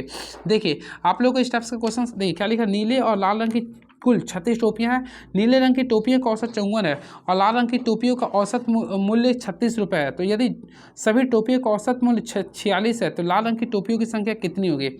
फ्रेंड्स जब भी इस टाइप्स का क्वेश्चन आता है तो हम लोग लाल को माना है, तो मान लीजिए लाल को एक्स मान लेंगे। क्लियर है। अब देखिए नील, अब यहाँ पे देखिए, यहाँ पे क्वेश्चन के लाल रंग की टोपी का औसत 36 है तो 36 था, हम लोग इसको माने एक्स, तो 36 गुना एक्स कर सकते हैं। अब देखिए यहाँ पे लिख रहा नीले रंग की टोपी का औसत 54 है, तो ऑलमोस्टली देखिए टोटल 36 था ना, तो 36 में से हम लोग क्या करेंगे, एक्स मान लेंगे। टोटल एक्स माने थे तो एक्स में 36 कर दिए। अब इसका लिख रहा है आप लोग का 54, तो यहाँ पे 54 कर देंगे बराबर। टोटल लिख रहा है आप लोग का 46 है, 46 कर देंगे। ऑलमोस्टली देख सकते हैं इसका टोटल कितना था, 46, 36 था, तो हम लोग 36। अब आप लोग इसको सॉल्व कर लीजिएगा। तो यहाँ से अगर आप लोग सॉल्व करते हैं तो एक्स का वैल्यू जो आएगा 16 आ जाएगा। क्या आएगा, 16। तो ऑप्शन के अकॉर्डिंग लिखिएगा, तो ऑप्शन नंबर सी को क्लिक कर सकते हैं। तो option number C is the right answer. Clear है। अच्छा क्वेश्चन है आप लोग को। देखिए फिर से मैं बताना चाहता हूँ, बोला नीले और लाल रंग का कुल कितना 36 टोपिया है। तो मान लीजिए लाल रंग का, तो रेड वाला के लिए कुछ नहीं पता तो हम लोग एक्स मानेंगे ना, उसी पर ब्लू वाला के लिए मानेंगे। तो ऑलमोस्टली फिर ब्लू के लिए क्या मानेंगे, 36 माइनस एक्स मान लेंगे। यहाँ तक समझ में आ गया होगा। अब देखिए बोला नीले रंग की टोपियों का औसत 54 है, तो देखिए 36 माइनस एक्स को 54 से गुना कर देंगे, और वही लाल रंग की इसका औसत 36 है, ये दोनों कर दिए। आई होप आप लोग क्लियर हो गया। तो सबसे पहले क्या करेंगे, देखिए यहाँ पे क्या कहते हैं, एक्स गुना 36 कर देंगे, प्लस ये मैं क्या कह 36 माइनस एक्स है, इसको गुना कर देंगे 54 से, बराबर क्या करेंगे टोटल। तो टोटल लिखा सभी टोपियों का औसत 46 है। तो देखेंगे सबसे टोटल 46 लिखा, और टोटल कितना था, 36 था, तो 46 गुना 36 कर देंगे। इसके अकॉर्डिंग सॉल्व कर सकते हैं, दोनों विधि में बता दिया हूँ। ये आके रैंकिंग का क्वेश्चन। सबसे पहले x का वैल्यू अगर आप लोग देखिएगा तो 0.47 तो लिख रहा है, लेकिन 4 पे आप लोग को 4 लिख रहा है, यानी 4 पे रैंकिंग करेंगे। तो इसके अकॉर्डिंग सॉल्व किए तो 0.47 करेंगे और 4 पे हम लोग रैंकिंग लगा देंगे। इसके अकॉर्डिंग सॉल्व करेंगे तो देखिए अब आप लोग को सॉल्व करना है, तो हम लोग क्या करेंगे 47 कर देंगे। जिस संख्या पे रैंकिंग नहीं उसे माइनस कर देते हैं। आई होप आप लोग को क्लियर हुआ होगा। अब देखिए हम सॉरी यहाँ पे मिस्टेक कर दी, सबसे पहले टोटल संख्या लिखेंगे। तो फ्रेंड्स हम लोग टोटल संख्या अगर लिखना चाहते हैं तो देखिए मैं आप लोगों को जिस टाइप से बता रहा हूँ ध्यान से देखिएगा कहाँ गया भाई, हाँ। तो फ्रेंड्स देखिए 0.47 था, इस पे 4 पे रैंकिंग था। इस टाइप का क्वेश्चन रहेगा तो हम पूरा संख्या लिख देंगे, 474 लिख देंगे माइनस जिस संख्या पे रैंकिंग नहीं उसको घटा देंगे, यानी 47 को घटा देंगे। जिस संख्या पे रैंकिंग नहीं उसके बदले 9 लिख देंगे, जिसके बदले कुछ नहीं उसके बदले 00 लिख देंगे। अब 474 में से आप लोग 47 को घटाइए, तो ऑलमोस्टली घटाइएगा तो आप लोग के बीच में जो राइट आंसर आएगा, आई होप आप लोग कर लिए होंगे। तो इसका राइट आंसर आएगा 427/900 आएगा। ऑप्शन है बिल्कुल, तो ऑप्शन नंबर है बिल्कुल, तो ऑप्शन नंबर ए को क्लिक कर देंगे। तो option number A is the right answer. चलिए 32 को स्किप कर देखिए, मिनी ड्रॉप्टर मशीन में कौन सा उपकरण नहीं होता है। सबसे पहले फ्रेंड्स याद रखिएगा, देखिए मिनी ड्रॉप्टर मशीन में सेट स्क्वायर भी होता है, आप लोगों का चांद भी होता है, स्केल भी होता है, लेकिन इसमें डिवाइडर नहीं होता। तो ऑप्शन नंबर बी को क्लिक कर देंगे। आई होप आप लोगों को क्लियर हुआ होगा। क्लियर है। चलिए ये देखिए दी गई आकृति में किस प्रकार की लाइनों को दर्शाया गया है। ऑलमोस्टली अगर आप लोग फोकस करते हैं तो देखिए सारे में क्या शो कर रहा है, 90 डिग्री शो कर रहा है। तो 90 डिग्री जो शो करता है उसे बोलते हैं लंबवत रेखाएं। क्या बोलते हैं, लंबवत रेखाएं। तो ऑप्शन नंबर सी को क्लिक कर देंगे। तो option number C is the right answer. चलिए देखिए एक A0 आकार की सीट में कितनी A4 आकार की सीट होगी। सबसे अच्छा क्वेश्चन है फ्रेंड। तो सबसे पहले देखिए इसके लिए तरीका होता है, मैं आप लोगों को बता देना चाहता हूँ। सबसे पहले देखिए A0 के लिए अगर बात करना चाहते हैं, सबसे पहले इसका रेंज देखिएगा तो 1 मीटर स्क्वायर होता है। उसी प्रकार A1 के लिए करना चाहते हैं तो 1/2 मीटर स्क्वायर कीजिएगा। उसी प्रकार हम लोग A2 की बातें करना चाहते हैं तो 1/4 मीटर स्क्वायर करेंगे। क्लियर है। और उसी पर A3 की बातें करना चाहें तो 1/4, तो हम 1/8 करेंगे। अब लास्ट आप लोग A/4 का आ गया, तो A/4 का करेंगे तो 1 क्या करेंगे 16। तो बताइए कितना हो गया, तो 16 गुना करेंगे। तो ऑप्शन है बिल्कुल, तो 16 हो जाएगा। तो ऑप्शन नंबर सी को क्लिक कर देंगे। वही A5 बोलता है तो 32 कर देता है। क्लियर है। चलिए आई होप आप लोगों को ये क्लियर हुआ होगा। बातें करना चाहते हैं A4 के सीट का आकार। सबसे पहले A4 का जब सीट करते हैं तो इसमें लिखते हैं 210 गुना 297 यूज करते हैं। क्लियर है। mm में यूज करते हैं, ये आप लोग यूज करते होंगे। क्लियर है। और सबसे बड़ा जो होता हुआ A0 सीट सबसे बड़ी सीट होती है। चलिए and very next question is गेहूं, अनाज, प्याज, मक्का। तो देखिए आप लोगों को सेटल करना है। सबसे पहले देखिए अनाज के ही अंदर देखिए मैं आप लोग ये मान लीजिए अनाज है। क्लियर है। अनाज के अंदर आप लोग गेहूं भी आता है और मक्का भी आता है, लेकिन प्याज आप लोग एक अलग होता है। तो इसके अकॉर्डिंग सॉल्व कीजिए तो ऑप्शन नंबर डी को क्लिक कर देंगे, यानी option number D is the right answer. चलिए and very next question is तो क्वेश्चन नंबर देखते हैं 37 क्या लिख रहा। देखिए आगे आप लोग का पहला फेवरेट क्वेश्चन, तो ब्लड रिलेशन का क्वेश्चन है। क्या लिख रहा है देखिए, जे प्लस के प्लस का अर्थ क्या लिख रहा है, ए जेड की माँ है, यानी कि फ्रेंड जे जो है आप लोग का के की माँ है। तो चलिए के की माँ बना दें, यानी माइनस का सिंबल लिख दिए, क्लियर है। फिर डिवाइड का अर्थ लिख रहा है, ए जेड की बेटी है, यानी कि के जो आप लोग का है जेड की यानी एल की बेटी हो गया, एल की बेटी हो गया। तो अर्थात फ्रेंड ये दोनों पति पत्नी है तभी होगा, यानी ये आप लोग का पिताजी होगा। आई होप आप लोग क्लियर होगा। फिर माइनस का अर्थ लिख रहा है, ए जेड का भाई, यानी एल जो आप लोग का टी का भाई है। चलिए कर दिए। फिर क्रॉस का लिख रहा है, यानी कि क्रॉस का अर्थ लिख रहा है, मल्टीप्लाई का लिख रहा है, ए जेड की बहन है, यानी टी जो है ना वो आर की बहन होगा, टी जो आर की बहन है। अब आप लोग को क्वेश्चन पूछ रहा जे का एल से क्या संबंध है। सबसे पहले देखिए यहाँ पे जे है आप लोग का और एल आप लोग देखिए एल कहाँ पे, यहाँ पे है, तो ये पति पत्नी हो गया, तो जे पत्नी हो गया, तो यानी जे पत्नी है, तो पूरा ना जे एल से क्या संबंध है, तो जे का संबंध पत्नी है, धर्म पत्नी हो गया। तो ऑप्शन नंबर बी को क्लिक कर देंगे। यदि शब्द फ्लोरली के प्रत्येक अक्षर को अंग्रेजी वर्णमाला के क्रम में व्यवस्थित किया जाए तो कितने अक्षरों का स्थान अपवर्तित रहेगा। सबसे पहले आप फ्लोरली को शब्द लिखिएगा, तो इसमें पहला वर्ड्स क्या आएगा, ABCD के अकॉर्डिंग, तो देखिए ई आ जाएगा। फिर क्या लिखेगा, तो ई के बाद एफ आ जाएगा, फिर एल लिखेगा, ओ लिखेगा, RWY कीजिएगा। अब इसके अकॉर्डिंग यहाँ पे क्या लिखा था, एफ था, एल था, ओ था, फिर देखिए डब्लू था, फिर यहाँ पे रुकिए मैं देखता हूँ, एफ है, एल है, ओ है, फिर आप लोग के पीछे डब्लू है, फिर ये ई है, फिर ये आर है और आपका वाई है। अब देखना है कि कौन सा अपवर्तित रहेगा। तो फ्रेंड्स आप लोग को देखिएगा तो इसमें कौन सा अपवर्तित हो रहा है, यानी को वैसा है। तो अगर आप लोग फोकस करना चाहते हैं अपवर्तित अक्षरों की संख्या, देखिए केवल और केवल वाई है, यानी अपवर्तित के केवल एक कीजिएगा जो कि वाई है, क्लियर है। चलिए थोड़ा सा आउटर आवाज़ आप लोग का आ रहा है फ्रेंड्स, क्या कीजिएगा, समय चल रहा है अभी मैरिज का, इसलिए चलिए कोई नहीं, आप लोग को मैं जो कंटेंट था उसको आज मैं क्लियर करवा दूंगा, तभी कुछ बताऊंगा, मैं कंप्लीट करवा दूंगा। सॉरी आप लोग को बैकग्राउंड आवाज़ में प्रॉब्लम होगा, फिर भी मैं बताऊंगा। देखिए 999 का 995 लिख रहा है, फिर 986, 970, 945, ऑलमोस्टली देखिएगा ना 999 में से 995 घटाएगा तो 4 बचेगा, फिर यहाँ पे घटाएगा तो आप लोग का डिफरेंस लिख रहा है 9 का, फिर देखिएगा 16 करो यानी स्क्वायर का करा, फिर 25 का लिख रहा, तो फिर हम लोग 36 को माइनस कर देंगे, तो 945 में से 36 को घटाइएगा तो राइट आंसर आएगा 909। तो ऑप्शन के अकॉर्डिंग सी को क्लिक कर देंगे। इसमें देखिए फ्रेंड प्लस को माइनस और मल्टीप्लाई को डिवाइड से वापस विपरीत करना है, तो हम लोग क्या करेंगे 89 है। अब यहाँ पे देखिए डिवाइड किया पहले मल्टीप्लाई करेंगे 7, माइनस के फिर प्लस कर देंगे 42, और जहाँ पे क्रॉस है वहाँ पे क्या करेंगे डिवाइड करेंगे फिर 7, जहाँ प्लस है माइनस करेंगे 5। अगर आप लोग इसको सॉल्व करते हैं बोर्डमास के तरीके से तो 624 आंसर आएगा, यानी option number D is the right answer. कौन सा वोल्टेज का प्रतिनिधित्व करता है, ऑलमोस्टली फ्रेंड्स आप लोग पढ़े होंगे वोल्टेज का फॉर्मूला भी बराबर क्या होता है, W/Q होता है, भी बराबर क्या होता है, W/Q होता है। तो ऑप्शन है बिल्कुल, तो ऑप्शन नंबर ए को क्लिक कर देंगे। आई होप आप लोगों को क्लियर हुआ होगा, क्लियर है। अब यहाँ पे देखिए वर्क कैसे मतलब जूल होता है और चार्ज का होता है कुलम होता है, तो जूल प्रति कुलम के लोग बोलते हैं वोल्ट बोलते हैं, क्या बोलते हैं वोल्ट कहते हैं। इस चीज़ को भी आप लोग याद रखिएगा। किसी वस्तु के गुरुत्वीय प्रभाव में किसी अन्य वस्तु की गति निम्नलिखित में से कौन सा राशि संरक्षित नहीं होती है। तो फ्रेंड्स याद रखिए किसी वस्तु के गुरुत्वीय प्रभाव में किसी अन्य वस्तु की गति में कौन सी राशि संरक्षित नहीं होती है, तो हमेशा याद रखिए रेखीय संवेग आपस में संरक्षित नहीं रहते, तो ऑप्शन नंबर डी को क्लिक कर देंगे। यदि सेलों को समांतर क्रम में व्यवस्थित किया जाता है तो क्या होगा, हमेशा याद रखें फ्रेंड अगर सेलों को समांतर क्रम में व्यवस्थित करते हैं तो उसका विद्युत क्षमता क्या होता है, बढ़ता है, हमेशा विद्युत क्षमता क्या होता है, ये बढ़ता है। तो ऑप्शन नंबर बी को क्लिक कर देंगे। आई होप आप लोगों को क्लियर हुआ होगा। चलिए वेरी नेक्स्ट क्वेश्चन सुनो, प्रति सेकेंड पृथ्वी की सतह से प्रति वर्ग मीटर ग्रहण किए गए सौर ऊर्जा का मान क्या होता है। तो देखिए इसके लिए आप लोग को मैं बताना चाहता हूँ, इसको याद करना पड़ेगा। इसका जो वैल्यू होता है 1.36 किलो जूल प्रति सेकेंड होता है, तो ऑप्शन नंबर बी को क्लिक कर देंगे।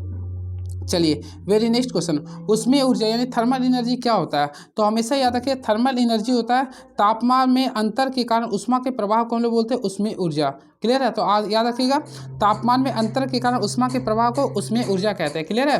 और याद रखिए उष्मा हमेशा उच्च तापमान वाले वस्तु से निम्न तापमान वाले वस्तु के प्रभावित होता है। इस चीज़ को याद रखिए, एक क्वेश्चन ऑब्जेक्टिव में पूछता है, ये हमेशा उच्च तापमान वाले से, ये भी याद रखिए उच्च तापमान वाले से हमेशा निम्न वस्तु की ओर प्रभावित होता है।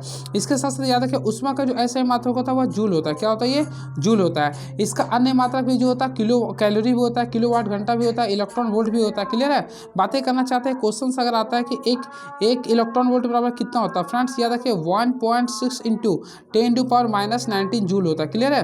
वही अगर क्वेश्चन आता है एक कैलोरी बराबर कितना हो, तो याद रखिएगा 4.2 जूल होता है। चलिए वेरी नेक्स्ट क्वेश्चन, 900 ग्राम प्रति मीटर क्यूब घनत्व का एक ठोस तेल पर तैरता है तथा वह तेल 1000 केजी पर मीटर क्यूब घनत्व के पर पानी पर तैरता है, तो तेल का घनत्व केजी पर मीटर क्यूब में क्या होगे। सबसे पहले अगर आप लोग इसको बनाइए, देखिए इसके लिए अगर आप लोग आपको ऑयल के लिए बोला ना, तो हम लोग क्या करेंगे, देखिए आप लोग को क्या निकालना, घनत्व निकालना। ऑलमोस्टली रोज से घनत्व को शो करते हैं, यहाँ पे ऑयल के लिए निकालना है। तो हम क्या करेंगे, देखिए सबसे पहले ऐसे यानी सॉलिड को और आपको जो वाटर ये दोनों को सम कर देंगे, बाई क्या करेंगे 2 कर देंगे। तो देखिए एक था 900 था, आप लोग को सॉलिड के लिए देख रहे हैं 900 लिख रहा था, और वही ऑयल के लिए लिखना चाहते यहाँ पे देख रहा था 1000 लिख रहा था वाटर के लिए। तो दोनों को जोड़ के 2 से डिवाइड करिए, तो ऑलमोस्टली 1900 को 2 से भागा देंगे तो 950 आएगा। ऑप्शन है बिल्कुल, तो ऑप्शन नंबर ए को मोहब्बत से क्लिक कर देंगे। चलिए नेक्स्ट क्वेश्चन, जब किसी पेड़ की शाखा को हिलाया जाता है तो पके हुए फल शाखा से अलग होकर गिर जाता है, किसका उदाहरण है।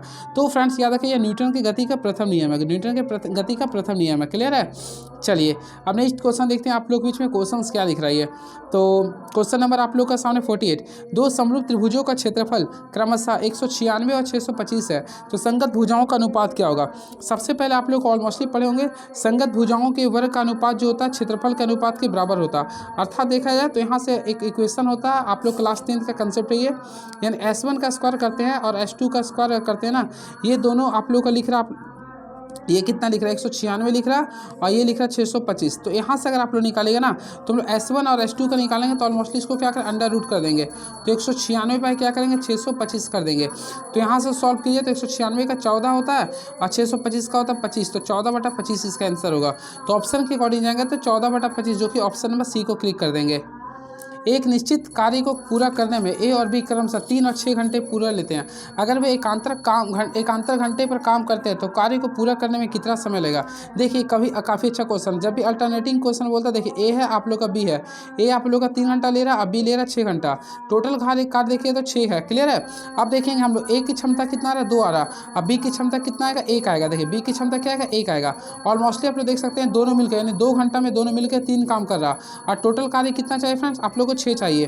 तो हम लोग क्या करते हैं, इसको हम लोग 2 से गुना करेंगे तो 6 आ जाएगा ना, तो इस साइड पे हम लोग 2 गुना करेंगे तो 2 दूनी कितना आएगा 4। याद रखिए 4 घंटे में 6 कार्य को पूरा कर लेगा। तो ऑप्शन के अकॉर्डिंग जाए तो ऑप्शन नंबर डी को क्लिक कर देंगे, यानी 49 का option number D is the right answer.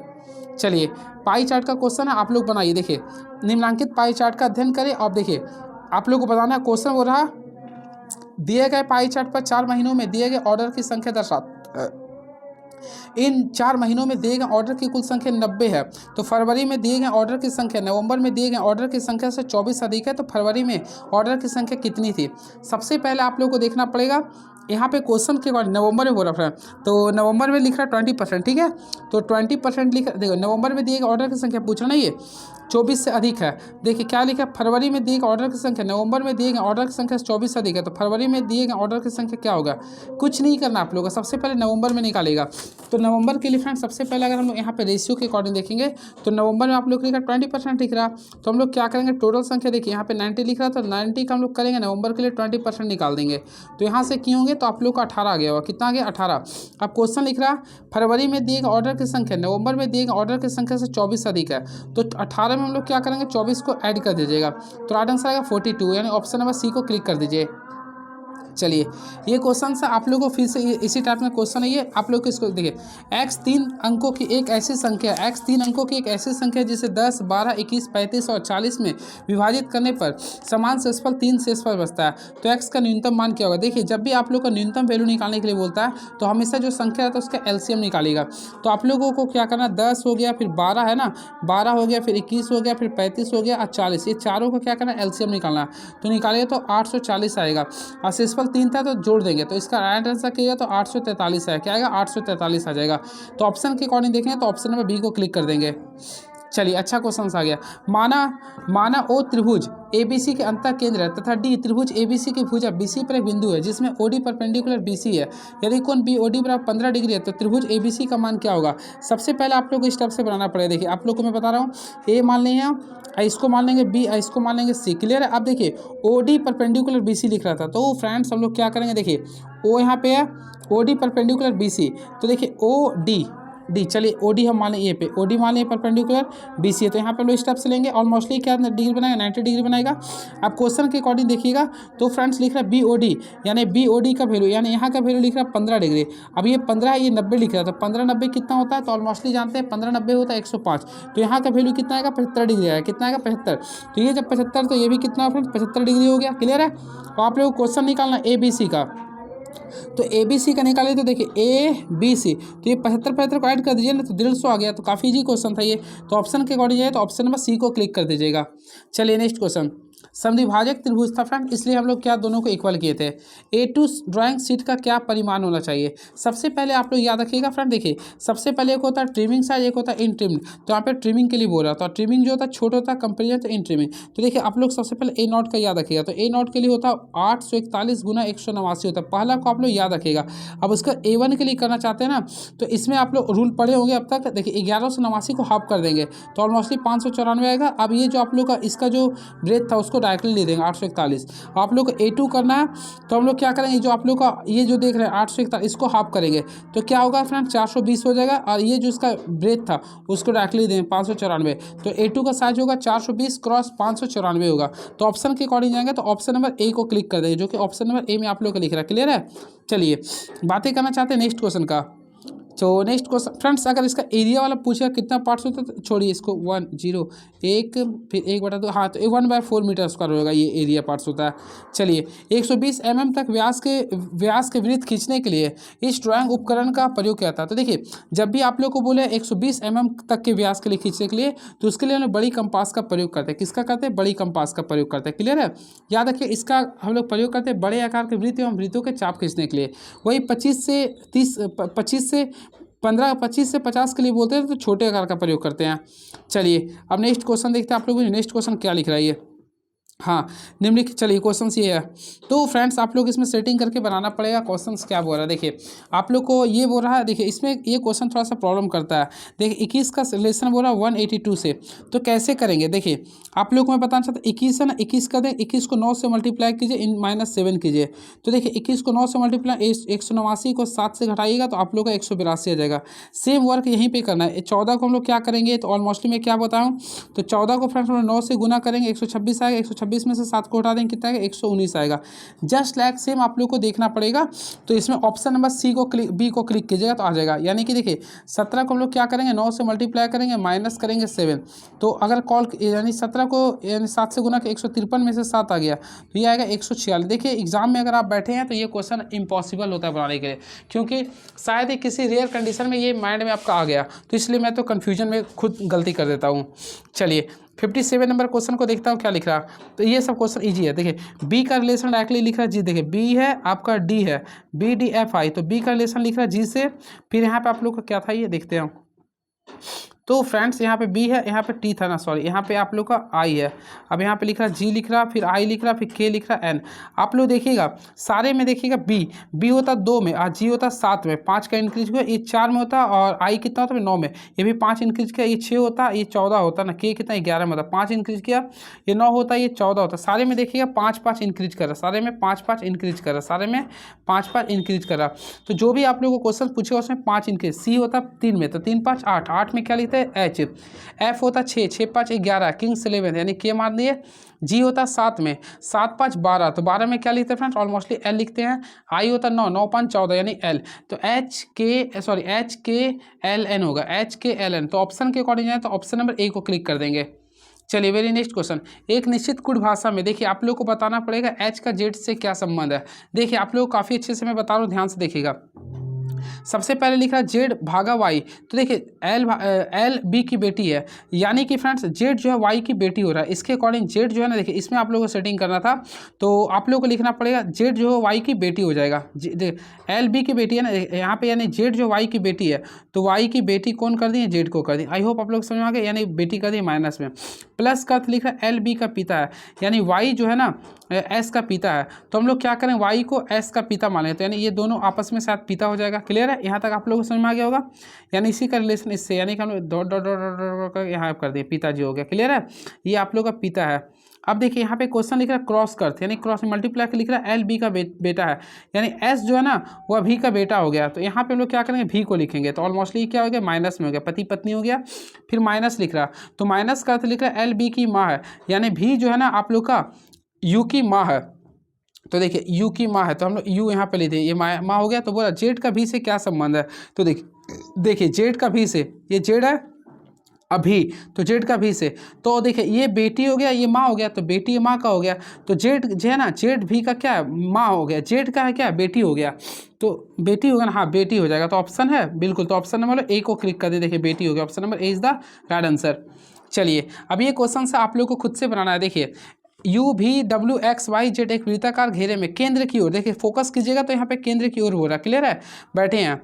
भी वाई के बाईं ओर बैठा है, डब्ल्यू वाई के दाईं ओर बैठा है, जेड यू और एक्स के बीच में बैठा है, यू डब्ल्यू के दाईं ओर एकदम बगल में बैठा है, तो भी के दाईं ओर एकदम बगल में कौन बैठा है। सबसे पहले फ्रेंड देखिए जब भी शब्द का क्वेश्चन आता है तो आप लोगों को कुछ नहीं करना, केवल देखिए टोटल कितना 1 2 3 4 5 6 लोग हैं, तो हम लोग 6 को बैठा, ये 2 बैठ गया, 2 2 4 हो गया, ये 6 लोग बैठा दिए। अब देखिएगा कॉमन पार्ट देखिए कौन आप लोग को मिल रहा है, जेड यू एक्स में अगर यू को देखते हैं तो फ्रेंड देखिए आप लोग को लिख रहा है यू जो है डब्ल्यू के दाईं ओर एकदम बगल में है, तो हम लोग चलिए मान लेते हैं यू को डब्ल्यू के एकदम दाईं ओर, तो डब्ल्यू के एकदम दाईं ओर बैठा दिए। फिर लिख रहा है जेड जो है यू और एक्स के बीच में बैठा है, जेड जो है ना यू और एक्स के बीच में, तो देखिए यू है तो यहाँ पे जेड कर दें, तो जेड जो है यू और एक्स के बीच में, तो यहाँ पे एक्स बैठा दिए। फिर आप लोग को लिख रहा था डब्ल्यू वाई के ये तो बैठा दिए, डब्ल्यू जो है वाई के दाईं ओर बैठा है, तो डब्ल्यू जो है वाई के एकदम दाईं ओर बैठा ना, तो चलिए अभी वाई के बाईं ओर है, भी वाई के बाईं ओर है, तो यहाँ पे भी लिख दिए तो वाई के बाईं ओर है। यहाँ तक आप लोग सेटिंग करके बना सकते हैं, क्लियर है। अब बोला भी के बाईं ओर एकदम बगल में कौन बैठा है, भी के बाईं ओर, तो भी है, तो भी के बाईं ओर कौन आ रहा है, एक्स आ रहा है, तो ऑप्शन नंबर बी को क्लिक कर देंगे। काफ़ी इजी क्वेश्चन है, मज़ा आता है बनाने में सब। देखिए जीवन में सफल होने के लिए कड़ी मेहनत करनी चाहिए, लेकिन फ्रेंड्स मुझे लगता है कड़ी मेहनत के साथ साथ आप लोग का सटीकता भी जरूरी होती है।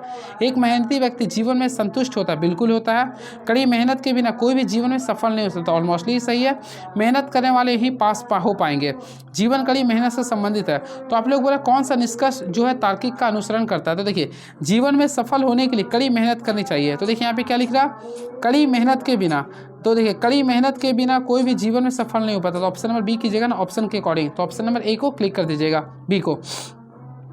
एक वस्तु x ऊंचाई से मुक्त रूप से गिर रहा है तो आधी ऊंचाई तक आने के लिए पश्चात उस वस्तु में होगा। देखिए हमेशा याद रखें कोई वस्तु x ऊंचाई से मुक्त रूप से गिर रहा तो आधी ऊंचाई, देखिए मान लीजिए कोई वस्तु है ये, तो वस्तु को है ये नीचे नीचे गिर रही है तो आधी ऊंचाई पर गिरेगा ना। देखिए आप लोग पढ़े होंगे जैसे कि सबसे पहले कोई वस्तु को ऊपर फेंके तो ऊपर फेंकने पर हम लोग का mgh का वैल्यू क्या होता है, हाई का जाता है, लेकिन यहाँ पे हाफ mv² का वैल्यू क्या होता है, हाफ mv² का वैल्यू क्या होता है, लूज कर जाता है। अब नीचे कोई वस्तु अगर आता है तो देखिए नीचे अगर आता है ना तो इसका mgh का वैल्यू लूज कर जाता है, क्लियर है, लेकिन वही हाफ mv² का वैल्यू क्या होता है, इंक्रीज कर जाता है। बीच में करेंगे तो दोनों क्या होगा, इक्वल हो जाएगा, क्या हो गया, इक्वल हो जाएगा। तो ऑप्शन के अकॉर्डिंग बोला एक गिर रही है तो आधी ऊंचाई तक, तो फ्रेंड्स आधी ऊंचाई तक रखिए तो आधा स्थिति ऊर्जा रहेगा और आधा गतिज ऊर्जा रहेगा। तो राइट आंसर करें तो ऑप्शन नंबर बी को क्लिक कर देंगे। आई होप आप लोगों को क्लियर हुआ होगा। देखिए यदि पदार्थ और मोटाई को पूर्ववत रखते हुए किसी चालक की लंबाई 5 गुना बढ़ा दिया जाए तो उसका प्रतिरोध क्या होगा। सबसे पहले फ्रेंड्स इसको बनाने के लिए आप लोगों को मैं बताना चाहता हूँ। देखिए यदि पदार्थ और मोटाई को पूर्ववत रखते हुए किसी चालक की लंबाई को 5 गुना बढ़ा दिए तो देखिए आप लोग ऑलमोस्टली पढ़े होंगे रेजिस्टेंस से डायरेक्टली पॉइंट टू लेंथ होता है, तो अगर लेंथ बढ़ा रहे तो उस भी क्या होगा, 5 गुना बढ़ जाएगा, सिंपल है। तो option number A is the right answer. I hope आप लोगों को समझ में आ गया होगा, क्लियर है। चलिए बातें करना चाहते हैं अभी, देखिए कुछ ऑपरेशन नहीं करेंगे, चलिए तो इस टाइप से अगर आप लोग बना लीजिएगा काफ़ी अच्छे से। चलिए नेक्स्ट क्वेश्चन, 100 वाट शक्ति के एक बल्ब 6 घंटे प्रतिदिन जलाया जाता है तो 7 दिन में कितने यूनिट ऊर्जा खर्च होगा। तो देखिए सबसे पहले व्यय ऊर्जा के लिए अगर फार्मूला बोलता है, यानी कि देखिए व्यय ऊर्जा के लिए बोलता है फार्मूला, तो इसके लिए फार्मूला लिखते हैं शक्ति, देखिए लिख देता हूँ मैं, शक्ति गुना समय लिखते हैं, क्या लिखते हैं, शक्ति गुना समय लिखते हैं। अब देखिए शक्ति का फार्मूला क्या होता है, वी आई होता है, क्या होता है, वी आई, पीच का क्या होता है, वी आई होता है ना। तो फ्रेंड्स हम लोग यहाँ पे शक्ति का वैल्यू केवल दिया तो हम लोग 100 वाट कर दिए। अब यहाँ पे 6 घंटे लिखा, 6 घंटे कर देंगे और टोटल 7 दिन चलना है। अब यहाँ पे वाट में बदलने के लिए वो क्या करेंगे, देखिए किलो वाट में 1000 से मल्टीप्लाई करेंगे तो यहाँ पे कीजिए तो 4.2 यूनिट आएगा, क्या है 4.2, तो ऑप्शन है बिल्कुल, तो ऑप्शन नंबर बी को क्लिक कर देंगे, यानी option number B is the right answer. बातें करना चाहते हैं 1 यूनिट के बारे में, हमेशा याद रखिए 1 यूनिट का जो वैल्यू होता है फ्रेंड्स 3.6 × 10⁻⁶ जूल होता है, इस चीज़ को याद रखिएगा। आई होप आप लोग क्लियर हुआ होगा। चलिए अब हम लोग क्वेश्चन नंबर 64 की ओर चलते हैं, देखते हैं 64 नंबर क्वेश्चन क्या लिख रहा है ये। विद्युत परिपथ में ऊष्मा के रूप में हरासित होने वाले ऊर्जा के संबंध में से कौन सा कथन सत्य है? लिख रहा, देखिए हम उतना नहीं जानते, केवल आप लोग एक कंसेप्ट बता देते हैं, आप लोग कोई भी क्वेश्चन बना दीजिएगा। जब भी ऊर्जा के लिए बारे में बात करते हैं तो ऊर्जा का तापमान नियम पढ़ेंगे तो एच बराबर क्या होता है आई स्क्वायर आर टी, यानी कि फ्रेंड्स यहाँ से अनुसार किए तो H is directly proportional to क्या होता है आई स्क्वायर होगा, यानी कि करंट के वर्ग के समानुपाती होता है। उसी प्रकार एच इज डायरेक्टली तो रेजिस्टेंस होता है, प्रतिरोध के समानुपाती होती है। उसी प्रकार समय के भी समानुपाती होती है। अब बोला कौन सा इसमें सत्य है? पहला बोला यह परिपथ में विद्युत धारा के व्युत्क्रमानुपाती समानुपाती होती है, तो ऐसा नहीं है, पहला आप लोग का रॉन्ग हो गया, क्योंकि उसके वर्ग के समानुपाती होते हैं। यह परिपथ में विभवांतर के व्युत्क्रमानुपाती होते हैं, नहीं ये भी गलत हो गया। यह प्रतिरोध का अनुक्रमानुपाती होती है, गलत हो गया। यह परिपथ में धारा की अवधि के व्युत्क्रमानुपाती होती है, तो ऑप्शन के अकॉर्डिंग तो मुझे रुके, यह प्रतिरोध के अनुक्रमानुपाती होती है। तो देखिए आई एस को, हाँ तो अनुक्रमानुपाती होती है, तो ऑप्शन नंबर क्या करेंगे, सी को क्लिक कर देंगे। देखिए एच का फार्मूला क्या होता है, तो देखिए ऑलमोस्टली पढ़े होंगे आई स्क्वायर आर टी होता नहीं है। तो देखिए आप लोग को मैं जो बता रहा हूँ ध्यान से दीजिएगा। तो एच को हम लोग निकालेंगे, एच डायरेक्ट तो आर कीजिएगा ना, तो ऑप्शन नंबर सी को क्लिक कर देंगे। आई होप आप लोग क्लियर हो गया होगा। चलिए नेक्स्ट क्वेश्चन, 0.2 ओम, 0.4 ओम, 0.6 ओम, 0.8 ओम के प्रतिरोध श्रेणी क्रम में एक 20 वोल्ट वोल्टेज स्रोत के साथ संयोजित है, तो विद्युत परिपथ की निबल शक्ति कितनी होगी? सबसे पहले फ्रेंड्स श्रेणी क्रम में जुड़ा हुआ तो हम लोग सारे को जोड़ देंगे, तो यानी टोटल इक्विवेलेंट आरएस निकालेंगे। तो देखिए 0.2 0. सारे को ऐड कीजिए, 0.2 फिर 0.4 फिर 0.6 करेंगे, फिर 0.8 को ऐड करेंगे। आई होप आप लोग कर लें। तो 8 से 14 से 18 तो 20 को करेंगे, यानी कि 2.0 यानी 2 ओम आ गया। अब वोल्टेज आप लोग का कितना लिख रहा है, तो 20 वोल्ट लिख रहा है। कितना लिख रहा है, 20 वोल्ट लिख रहा है। तो आप लोगों को क्या निकालना है, शक्ति निकालना है। और मोस्टली आप लोग पढ़े होंगे पी का फार्मूला। तो देखिए पी का फार्मूला होता है वी स्क्वायर बाई आर होता है, वी स्क्वायर बाई आर होता है। तो वी का वैल्यू देख रहे होंगे तो 20 वोल्ट था, तो 20 को डबल टाइम्स मल्टीप्लाई कर दिए, और आर का वैल्यू देख रहे होंगे 2 में लाया था, तो 2 को यहाँ पे कैंसिलेशन करेंगे तो ऑलमोस्टली इसका राइट आंसर आएगा 200 वाट आएगा। तो ऑप्शन है बिल्कुल, तो option number D is the right answer. चलिए एक तांबे के एक तार को किसी एक समान चुंबकीय क्षेत्र में गुजारा जाता है, तो उसमें प्रेरित धारा की दिशा इनमें से किसका उपयोग करके ज्ञात किया सकता है? तो फ्रेंड्स याद रखिए, देखिए एक तांबे के तार को किसी तार में एक समान चुंबकीय क्षेत्र से गुजारता है, एक समान बोला ना, तो उसमें प्रेरित धारा की दिशा याद रखिएगा।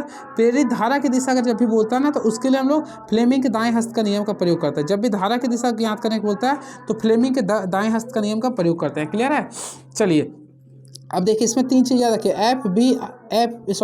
एफ चलिए यहाँ पे रहने दीजिए। चलिए नेक्स्ट क्वेश्चन, अपशिष्ट वेस्ट के उत्पादन को कम करने के लिए सर्वाधिक प्रभावी समाधान क्या होता है? देखिए कंपोस्टिंग, दहन, पुनः उपयोग या मनाही। तो ऑलमोस्टली देखिए जब भी अपशिष्ट पदार्थ के उत्पादन को कम करने के लिए लोग क्या कहते हैं, मनाही, मना कर दीजिए, सिंपल बात है। चलिए अब नेक्स्ट क्वेश्चन, तो नेक्स्ट क्वेश्चन लिख रही है, एक 3 मीटर 50 सेंटीमीटर लंबी 4 मीटर ऊंची दीवार पर समान आकार की वर्गाकार टाइल्स का लगाए जाना है। पूरी दीवार को ढकने के लिए संभावित रूप से अधिकतम टाइल्स की संख्या कितनी होगी? देखिए सबसे पहले अगर हम लोग इसको तोड़ देते हैं तो 3 मीटर 50 सेंटीमीटर को तोड़ेगा तो ऑलमोस्टली 350 सेंटीमीटर आ जाएगा। उसी पर अगर 4 मीटर को तोड़ेगा तो 400 सेंटीमीटर आ गया। और जब भी अधिकतम की बातें करना चाहते हो तो दोनों का HCF निकालेंगे। तो फ्रेंड्स हम लोग दोनों का HCF निकालेगा तो ऑलमोस्टली कितना आ जाएगा, 50 आ जाएगा। क्या आएगा, 50। तो हम लोग को टाइल्स की संख्या निकालना है, तो टाइल्स की संख्या n निकालने के लिए क्या करें, दीवार का क्षेत्रफल निकालेंगे। तो एक का था 350 था, एक का कितना था 400, तो दोनों को मल्टीप्लाई कर देंगे बटा एक टाइल्स का क्षेत्रफल। तो देखिए एक टाइल्स के लिए क्या था 50 था, तो 50 को 50 से मल्टीप्लाई कर देंगे। क्लियर है? तो यहाँ से अगर आप लोग सॉल्व किए तो 56 आ जाए। क्या आएगा, 56। तो ऑप्शन के अकॉर्डिंग देखें तो option number A is the right answer. तो ऑप्शन नंबर ए को हम लोग क्लिक कर देंगे। चलिए नेक्स्ट क्वेश्चन, ये क्वेश्चंस को आप लोग को बनाना है। देखते हैं 69 क्या लिख रहा है। 8,000 रुपये की धनराशि वार्षिक रूप से चक्रवृद्धि ब्याज की जाने वाली 8% की दर पर 3 वर्षों में 13,824 रुपये हो जाती है। यदि ब्याज अर्धवार्षिक रूप से चक्रवृद्धि किया जाए तो उसी ब्याज दर पर 1.1/4 वर्ष में धनराशि कितनी हो जाएगी? तो फ्रेंड्स इसमें आप लोगों को देखना पड़ेगा, ये क्वेश्चंस के अकॉर्डिंग अगर आप लोग बनाइएगा तो इसमें क्या 8,000 की धनराशि वार्षिक रूप से चक्रवृद्धि 8% 3 वर्षों में लिख रहा। तो देखिए यहाँ पे समय देखिएगा, अर्धवार्षिक नहीं है ना, हाँ अर्धवार्षिक है, ब्याज अर्धवार्षिक है। देखिए जब भी अर्धवार्षिक रहता है तो मैं कंसेप्ट देना चाहता हूँ, अर्धवार्षिक जब भी रहता है तो रेट को क्या करते हैं, देखिए रेट को हाफ कर देते हैं और टाइम को डबल टाइम्स गुना कर देते हैं। क्लियर है? तो देखिए यहाँ पे अगर आप लोग देखिएगा, फोकस कीजिएगा ना, तो यहाँ पे सबसे पहले आप लोग को यहाँ पे अनुसार आगे देखिए 8,000 रुपये है, 8,000 के अकॉर्डिंग चलते हैं। यहाँ पे देखिए सबसे पहले पहला इक्वेशन के अकॉर्डिंग चलते हैं। देखिए 8,000 रुपये की धनराशि वार्षिक रूप से चक्रवृद्धि ब्याज में जी आने वाली 8% से 3 वर्ष में इतना रुपये होता है, यानी 3,824 रुपये होती है। सबसे पहले हम लोग यहाँ से आर निकालेंगे। तो देखिए आप लोग बीच में यहाँ पे एक देखिए पी का वैल्यू ये लिख रहा है और अमाउंट का वैल्यू लिख रहा है 3 इतना लिख रहा है, क्लियर है। तो हम लोग को क्या करेंगे, यहाँ से अगर आप लोग किया कीजिएगा, यहाँ से आप लोग 3 वर्ष बोल रहे हैं ना, तो हम लोग क्यूब रूट निकालेंगे। तो ऑलमोस्टली क्यूब रूट निकालेंगे तो 8 से किसका होता है, तो 20 का होता है, क्लियर है। अब इसके अकॉर्डिंग तो यानी 13,824 किसका होता है फ्रेंड, तो ऑलमोस्टली आप लोग पढ़े होंगे। तो ये आप लोग का क्यूब रूट अगर निकालना चाहेंगे तो देखते मान लो 3 का कर दिए, लास्ट में 4 किसका होता है, रुकिए 3 3 9 यानी 2 2 3 4 3 3 9 17, यहाँ पे 2 कर देंगे, लास्ट में 1 का 1 2 का 4 2 का 8 3 का 27 4 का 16 4 का कितना 4 16 4 यानी 24 का होगा। कितना होगा ये 24 में होगा। तो यहाँ से आर निकालेगा तो ऑलमोस्टली 4 बटा क्या करेंगे 20 गुना क्या करेंगे 100। तो यहाँ से निकालें 4 5 20 यानी कि आर का वैल्यू आगे होगा। देखिए आर का वैल्यू अगर निकालेगा तो यहाँ पे लिखिएगा 20% आ गया। मैं निकाल के दिखा दिया हूँ, देखिए शुरू में बता देता हूँ। सबसे पहले देखिए 3 वर्ष के लिए था तो दोनों का क्यूब रूट में निकाल दिया। देखिए ये 8,000 था ना, तो हम लोग 8,000 यहाँ पे लिख दिए, यानी 8,000 कर दिए। फिर यहाँ पे हम लोग क्या लिखेंगे 13,000 देखिए 824 लिख रहा है, तो क्यूब रूट निकाले 3 यहाँ पे लिखे, यहाँ पे 3। ये आप लोग का जो होता है 20 का होता है, ये आप लोग का 24 का होता है। तो डिफरेंस कितना का रहा 4 का, और टोटल वैल्यू कितना था 20 का था। तो इंटू गुना कर देंगे। तो यहाँ से सॉल्व किया तो यहाँ पे 5 चौक 20 हो गया। देखिए आर वैल्यू कितना ला दें 20% ला दें, क्लियर है। अब क्वेश्चन के अकॉर्डिंग चलिएगा। यदि ब्याज अर्धवार्षिक रूप से चक्रवृद्धि किया जाए तो उसी ब्याज दर पर 1.1/4 वर्ष में धनराशि कितनी हो जाएगी। अब हम लोग को क्या करना है, देखिए ब्याज अर्धवार्षिक रूप से चक्रवृद्धि ब्याज किया जाए, अर्धवार्षिक बोला ना, तो हम लोग को देखिए रेट कितना आया था, तो ऑलमोस्टली देखे थे हम लोग का 20 आया था। तो जब भी अर्धवार्षिक करते तो रेट को हाफ करते थे, यहाँ पे 10% हो गया, क्लियर है। टाइम को क्या होता है दूना कर देते तो 11 1 4 कम 4 5 देखिए यहाँ पे तोड़िएगा इसको 4 कम 4 1 5/4 करें तो 5/4 को लो 2 से गुना कर देंगे। तो इसको करेंगे तो 5/2 आ जाएगा, क्या आएगा 5/2 आ जाएगा, 5/2 आ जाएगा। तो हम लोग इसी के अनुसार फ्रंट सॉल्व करेंगे। तो यहाँ पे आप लोग का हाँ इस समय है ना, तो हम लोग को आपको इसको सॉल्व करना पड़ेगा, यानी ब्याज की दर निकालना पड़ेगा। तो ब्याज की दर, रुकिए 1 मिनट, सबसे पहले एक काम कीजिए, जिसके लिए हम लोग देखिए टाइम के लिए क्या कीजिए 20 जो था ना आर ना, इसको हम लोग क्या कर दिए 1/4 से मल्टीप्लाई कर दीजिए। तो यहाँ पे वर्ष के लिए कीजिए तो 5% के रूप में आएगा। कितना रुपये आएगा 5% के रूप में आएगा। अब आप लोग को निकालना है पी। तो सबसे पहले पी निकालने के लिए क्या करेंगे, देखिए 8,000 आप लोग का ये था, ठीक है। फिर देखिए आर हम लोग क्या करेंगे 100 प्लस आर करेंगे तो 10% था, तो 10 को करेंगे यानी 110/100 कर देंगे, क्लियर है। अब यहाँ पे हम लोग टाइम देखे थे कितना लिखेंगे 2 कर देंगे। फिर क्या करेंगे 1 + 1/20 करेंगे। इस प्रकार आप लोग सॉल्व कर लेते हैं इसको, तो टोटल आएगा 10,000, इतना आंसर आ जाएगा, क्लियर है। चलिए तो राइट आंसर करेंगे तो ऑप्शन नंबर सी को क्लिक कर दें, यानी option number D is the right answer. चलिए ऋतु की आय रेणु की आय से 25% कम है। रेणु अपनी आय का 60% खर्चा करती है, जबकि ऋतु अपनी आय का 20% बचाती है। तो ऋतु का खर्च रेणु की बचत से कितने प्रतिशत अधिक है। सबसे पहले अपने देखिए ऋतु का आय रेणु का आय से 25% कम है। हम लोग रेणु का पता नहीं है तो रेणु को मान लें 100 रुपये, क्या मान लें 100। तो उसी प्रकार ऋतु का क्या होगा, यानी ऋतु का मान लेते हैं। तो ऋतु का रेणु से 25% कम है, तो यहाँ 75 कर दिए। रेणु अपनी आय का 60% खर्चा करती है। तो रेणु जब आय का खर्चा करी 60%, तो बचत कितना करी 40 रुपये बचत कर रही है ना। अब देखिए जबकि ऋतु अपनी आय का 20% बचाती है, तो ये बचाती है 75 का 20% अगर बचाएंगे तो यानी ये 60 रुपये सेव कर रही है। तो वो रहा ना ऋतु की खर्च रेणु की बचत से कितने प्रतिशत अधिक है। तो यहाँ पे देखिए टोटल कितना आ गया 20 आ गया। अब विथ रिस्पेक्ट टू बोल रहा था आप लोग का ऋतु का, तो यहाँ पे देखिएगा 40 के रूप में लेंगे, गुना 100 करेंगे। तो यहाँ से सॉल्व कीजिए तो 50% आएगा आंसर। तो right answer 50% is the right answer. तो ऑप्शन नंबर देखिएगा तो ऑप्शन नंबर ए को क्लिक कर दीजिएगा। उस समबाहु त्रिभुज का क्षेत्रफल ज्ञात करें जिसका परिमाप 24 सेंटीमीटर है। सबसे पहले फ्रेंड्स ऑलमोस्टली आप लोग पढ़े होंगे एक समबाहु त्रिभुज का जो तीनों भुजा होता है, यानी ये तीनों आपस में बराबर होता है। तो हम लोग 3a, तो 3a का वैल्यू देखें 24 लिख रहा है परिमाप में। तो यहाँ से a का वैल्यू निकालेंगे तो 8 सेंटीमीटर है। कितना आएगा 8 सेंटीमीटर आएगा। और हम लोग को क्षेत्रफल निकालना है, तो आप लोग ऑलमोस्टली पढ़े होंगे समबाहु त्रिभुज का क्षेत्रफल क्या होता है √3/4। देखिए √3/4 इंटू भुजा स्क्वायर। तो यहाँ पे 8 गुना 8 करेंगे। आप सॉल्व कीजिए, 4 का फॉर्म 8 2 बार में आता है, 8 दूनी 16 √3 लिखेंगे। 16 √3 इज द राइट आंसर। तो ऑप्शन के according 16 √3 centimetre square, option number C को क्लिक कर देंगे। चलिए नेक्स्ट क्वेश्चन देखिए, इसका लघुत्तम ज्ञात करना है। जब भी आप लोग को इस टाइप्स का लघुत्तम ज्ञात करने बोलेगा तो आप लोग देखिए 8 है ना, तो 8 को भी तोड़िएगा तो 2 पर पावर 3 का पावर क्या 2 कीजिएगा। और यहाँ पे गीत गजरा क्या करें, हम आवाज़ से परेशान खुद हो गए। देखिए 2 पर पावर यहाँ पे क्या किए 2 पर पावर 3 यहाँ पे 8 को तोड़िए। सबसे पहले फ्रेंड्स अगर आप लोग तोड़िएगा तो देखिए 8 को तोड़िए तो हम 2 पर पावर 3 करेंगे, पर पावर क्या करेंगे 2 करेंगे। 6 के लिए तोड़िएगा तो 2 पर पावर 3, पर पावर हम लोग क्या करेंगे 2। उसी प्रकार 4 के लिए करिए तो 2 पर पावर क्या करेंगे 6 करेंगे। और 9 के लिए क्या करेंगे 3 पर पावर 2 पर पावर 3 कर दीजिएगा।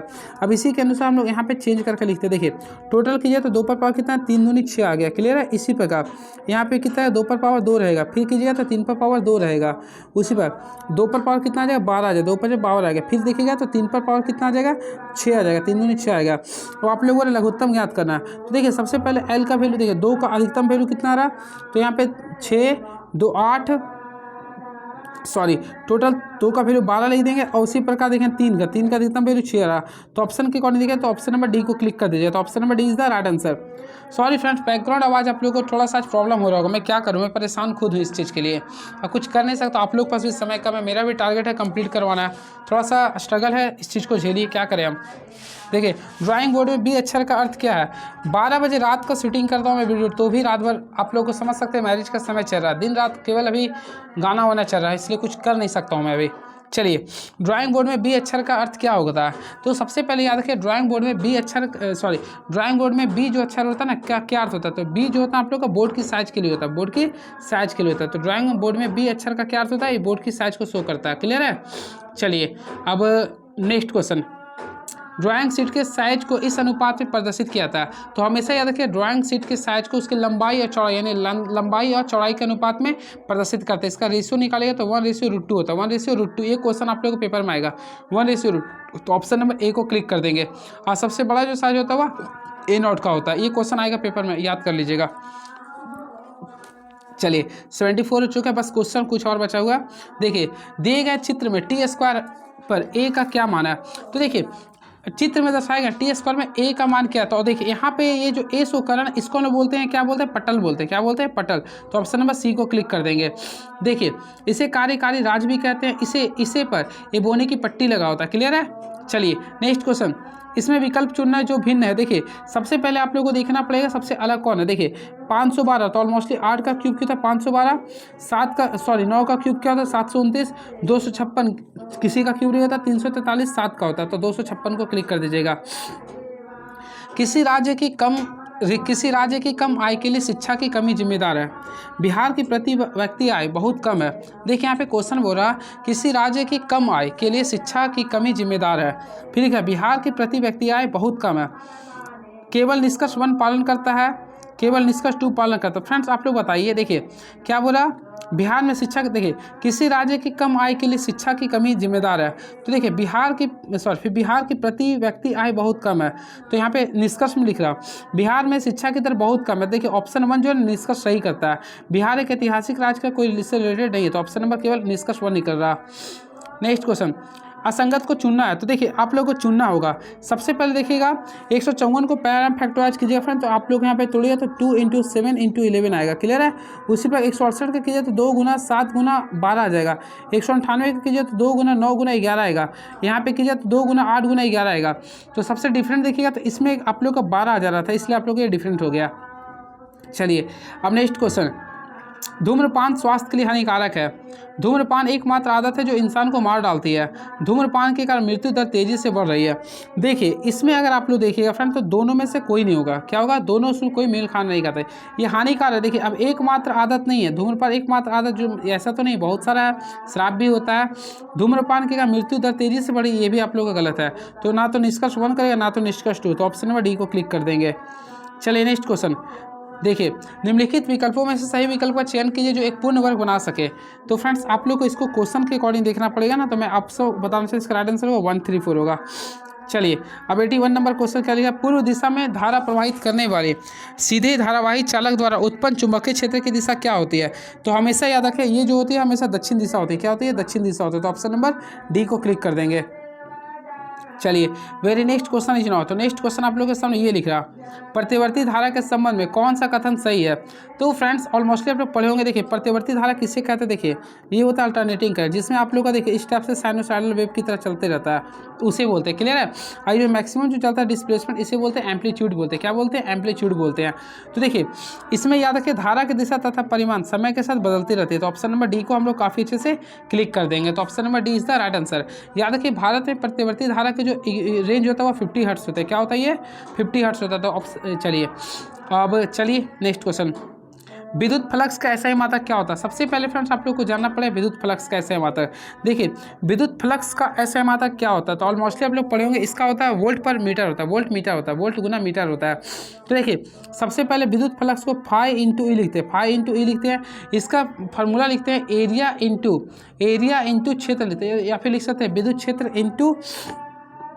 इंटू सदिश क्षेत्र लिख सकते हैं। तो इसके अकॉर्डिंग अगर निकालेगा तो 83 का राइट आंसर आएगा। ऑप्शन नंबर सी होता है, यानी वोल्ट इंटू मीटर होता है। याद रखिएगा विद्युत फ्लक्स का ऐसा मात्रा होता है वोल्ट इंटू मीटर होता है, यानी option number C is the right answer. और चुंबकीय फ्लक्स का जो ऐसा मात्रा होता है वह वेबर होता है।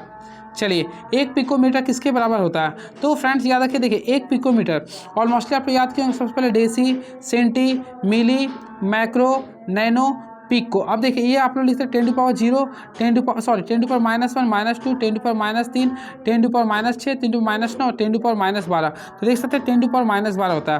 तो एक पिको मीटर बराबर होता है 10 टू पावर -12 मीटर होता है। क्लियर है, इस चीज़ को याद रखिएगा। चलिए deci, centi, milli, macro, nano, pico, femto, atto, yocto, zepto याद रखिएगा ऐसे, ठीक है। चलिए एक यदि 11 न्यूटन के एक बल को 3 kg द्रव्यमान वाली वस्तु पर लगाया जाता है तो उत्पन्न त्वरण क्या होगा। सबसे पहले न्यूटन के सेकंड लॉ ऑफ मोशन का अनुसार एफ बराबर क्या होता है, एम ए होता है। टोटल एफ कितना 21 है। मास आप लोग को यहाँ पे कितना लिख रहा है, तो 3 kg। एक्सेलरेशन निकाल दीजिए ना, तो एक्सेलरेशन निकालेगा तो कितना आएगा, 7 मीटर प्रति सेकंड स्क्वायर आएगा। तो ऑप्शन नंबर जाएगा तो सी को क्लिक करेंगे, तो option number C is the right answer. चलिए तो ऑप्शन नंबर सी को क्लिक कर देंगे। असत्य कथनों का चयन करना है। एक मशीन की दक्षता 100% से कम होती है। फिर लिख रहा एक मशीन का यांत्रिक लाभ हमेशा 1 से कम होता है। फिर लिख रहा आप लोग का एक सामान्य मशीन एक चालक गुना का कार्य करता है। एक मशीन के यांत्रिक लाभ वेग अनुपात से अधिक होता है। तो देखिए इसमें ऑप्शन नंबर डी गलत हो गया। देखिए एक मशीन का यांत्रिक लाभ जो होता है ना वेग अनुपात से कभी भी अधिक नहीं होता, ये कम होता है। तो ऑप्शन नंबर डी एक आप लोग गलत लिख रहा है। क्लियर है। बाकी मैं बातें करना चाहता हूँ इसके बाद। देखिए एक मशीन की जो दक्षता होती है, क्षमता 100% से कम होती है हमेशा, और एक मशीन का यांत्रिक लाभ हमेशा 1 से कम होता है, ये भी आप लोग का सही है। एक सामान्य मशीन चालक का गुण कार्य करता है, तो ऑप्शन नंबर ये सही होगा। केवल आप लोग का ऑप्शन नंबर डी क्या है, गलत हो गया। क्लियर है। चलिए अब very next question is now. तो लोग बस बहुत ही नज़दीक आ चुके अपने आंसर के लिए। चलिए न्यूटन के गति का प्रथम नियम का अन्य नाम क्या है। तो ऑलमोस्टली फ्रेंड्स मैं बताना चाहता हूँ न्यूटन के प्रथम गति नियम का जो एक अन्य नाम है उसे बोलते हैं जड़त्व का नियम। क्या बोलते हैं, जड़त्व का नियम, और गैलीलियो का नियम भी कहते हैं। तो ऑप्शन नंबर ए को क्लिक कीजिए ऑप्शन के अकॉर्डिंग।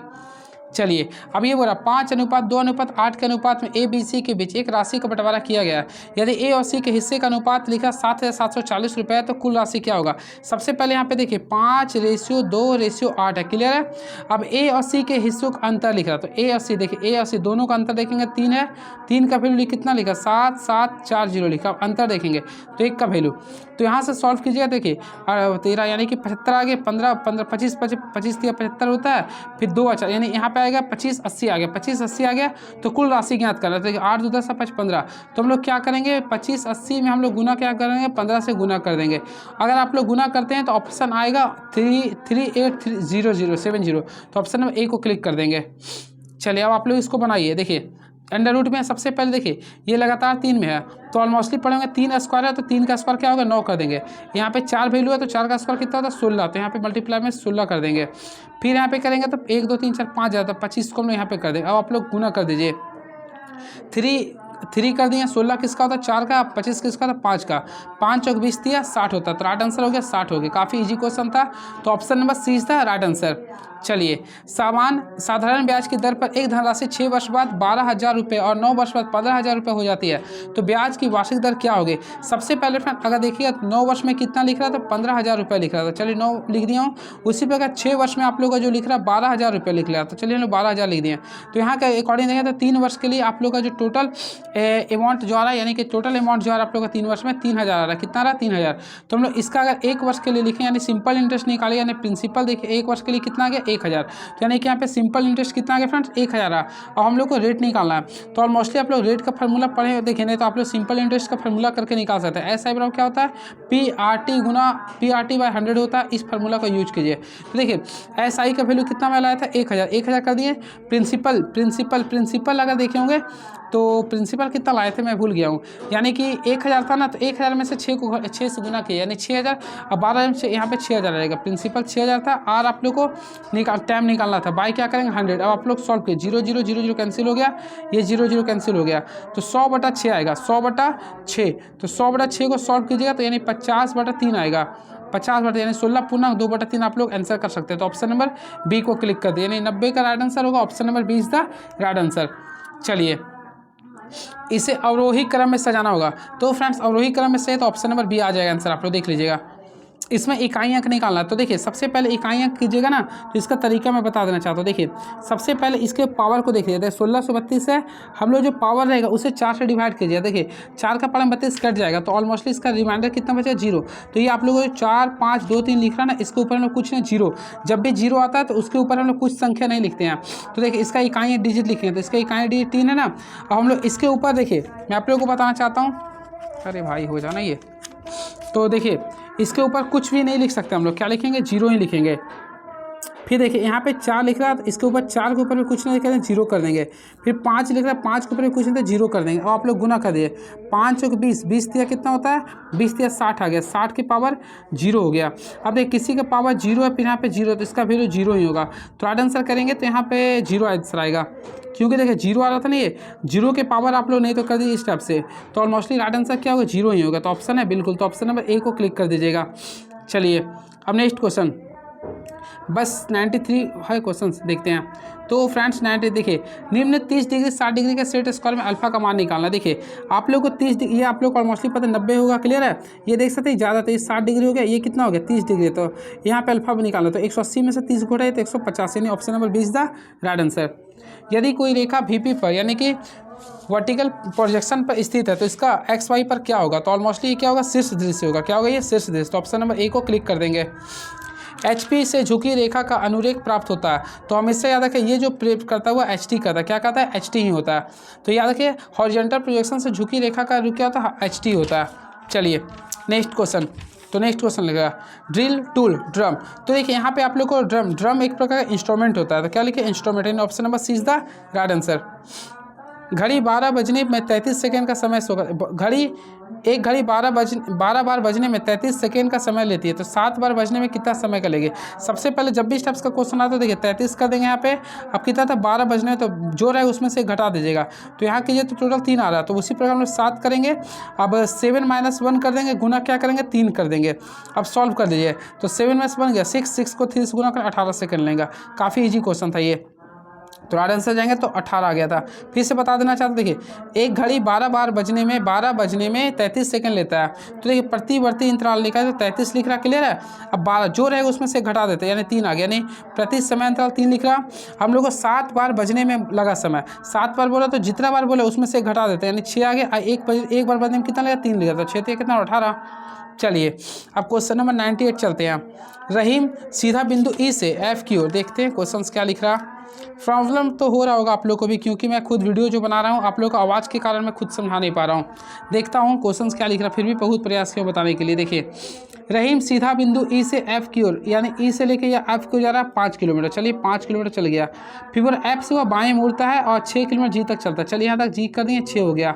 वह बाएँ मुड़कर 5 किलोमीटर चलता है, फिर वह S तक, क्या लिख रहा है यहाँ? G तक चला, वहाँ बाएं मुड़कर 5 किलोमीटर दूर स्थित H तक पहुँच गया, फिर यहाँ से वह H तक पहुँच गया। ठीक है, इसको फ्रेंड्स आप लोग खुद से देखिएगा। 99 क्वेश्चन, बस आप लोग को मैं स्किप कर रहा हूँ, क्वेश्चन देख लीजिए, बस 2 ही क्वेश्चन है, क्लियर है। चलिए ये अगर 100 का सॉल्व कीजिएगा तो बना ही देते। देखिए राज अपने घर से 15 किलोमीटर उत्तर चलते हैं, राज है ये, राज अपने घर से 15 किलोमीटर चल गया। चलिए 15 किलोमीटर उत्तर मान लिया, फिर लिख रहा हुआ उत्तर की ओर गया, फिर वह पश्चिम की ओर मुड़कर 10 किलोमीटर गया, चलिए 10 किलोमीटर गया। इसके बाद दक्षिण की ओर 5 किलोमीटर चला, 5 किलोमीटर चल गया। फिर वह पूर्व की ओर 10 किलोमीटर चला, चलिए 10 किलोमीटर चला। अब बोला वह अपने घर से किस दिशा में, तो देखिए यहाँ से यहाँ पे घर से किस दिशा में, तो ऑलमोस्टली उत्तर में है, तो ऑप्शन है बिल्कुल, तो ऑप्शन नंबर सी को क्लिक कर दीजिएगा। चलिए फ्रेंड्स, आप लोग को मैं पूरे का पूरे 100 क्वेश्चन को पूरा कवर करवा दिया हूँ, क्लियर है। चलिए नेक्स्ट वीडियो में मिलते हो, तो आप लोग को मैं बताऊँगा क्या है क्वेश्चन का, क्लियर है। चलिए अब आप लोग कमेंट बॉक्स में लिखिएगा। देखिए इस वीडियो में फ्रेंड्स मुझे माफ़ कीजिएगा, वीडियो को मैं पूरा बढ़िया से बनाने चाह रहा था, लेकिन अभी आप लोग जान रहे हैं कि शादी का सीजन चल रहा है और हमारे गांव मोहल्ले में भी क्या हो रहा है, शादी हो रहा है, जिसकी वजह से आवाज़ देखोगे बैकग्राउंड आप लोग आ रहा है, जिसकी वजह से प्रॉब्लम हो रहा है, इसलिए मैं वीडियो शूट नहीं कर पा रहा हूँ। 23 नंबर वीडियो को मैं शूट किया हूँ, इसमें केवल और केवल लगता है 52 क्वेश्चन तक बताऊँ, इसका बाकी मैं खुद से कर दूंगा। अब देखिएगा मैं पूरे का पूरे अपलोड कर चुका हूँ। अब अगला आप लोगों को मैं बताना चाहता हूँ, 1 से लेकर पूरे का पूरे 28 वीडियो मैं अपलोड कर चुका हूँ। अभी 25वां बताया हूँ, 26वां देखिएगा पहले प्लेलिस्ट में लगभग 2 सप्ताह पहले बता दिया था। 27वां भी अपलोड कर चुका हूँ और 28वां भी अपलोड कर चुका हूँ। चलिए 26वां शायद बाकी है, करवा दूंगा। चलिए नेक्स्ट वीडियो मिलता है। Thank you so much, please subscribe my YouTube channel move on study. Thank you so much, hope for the best.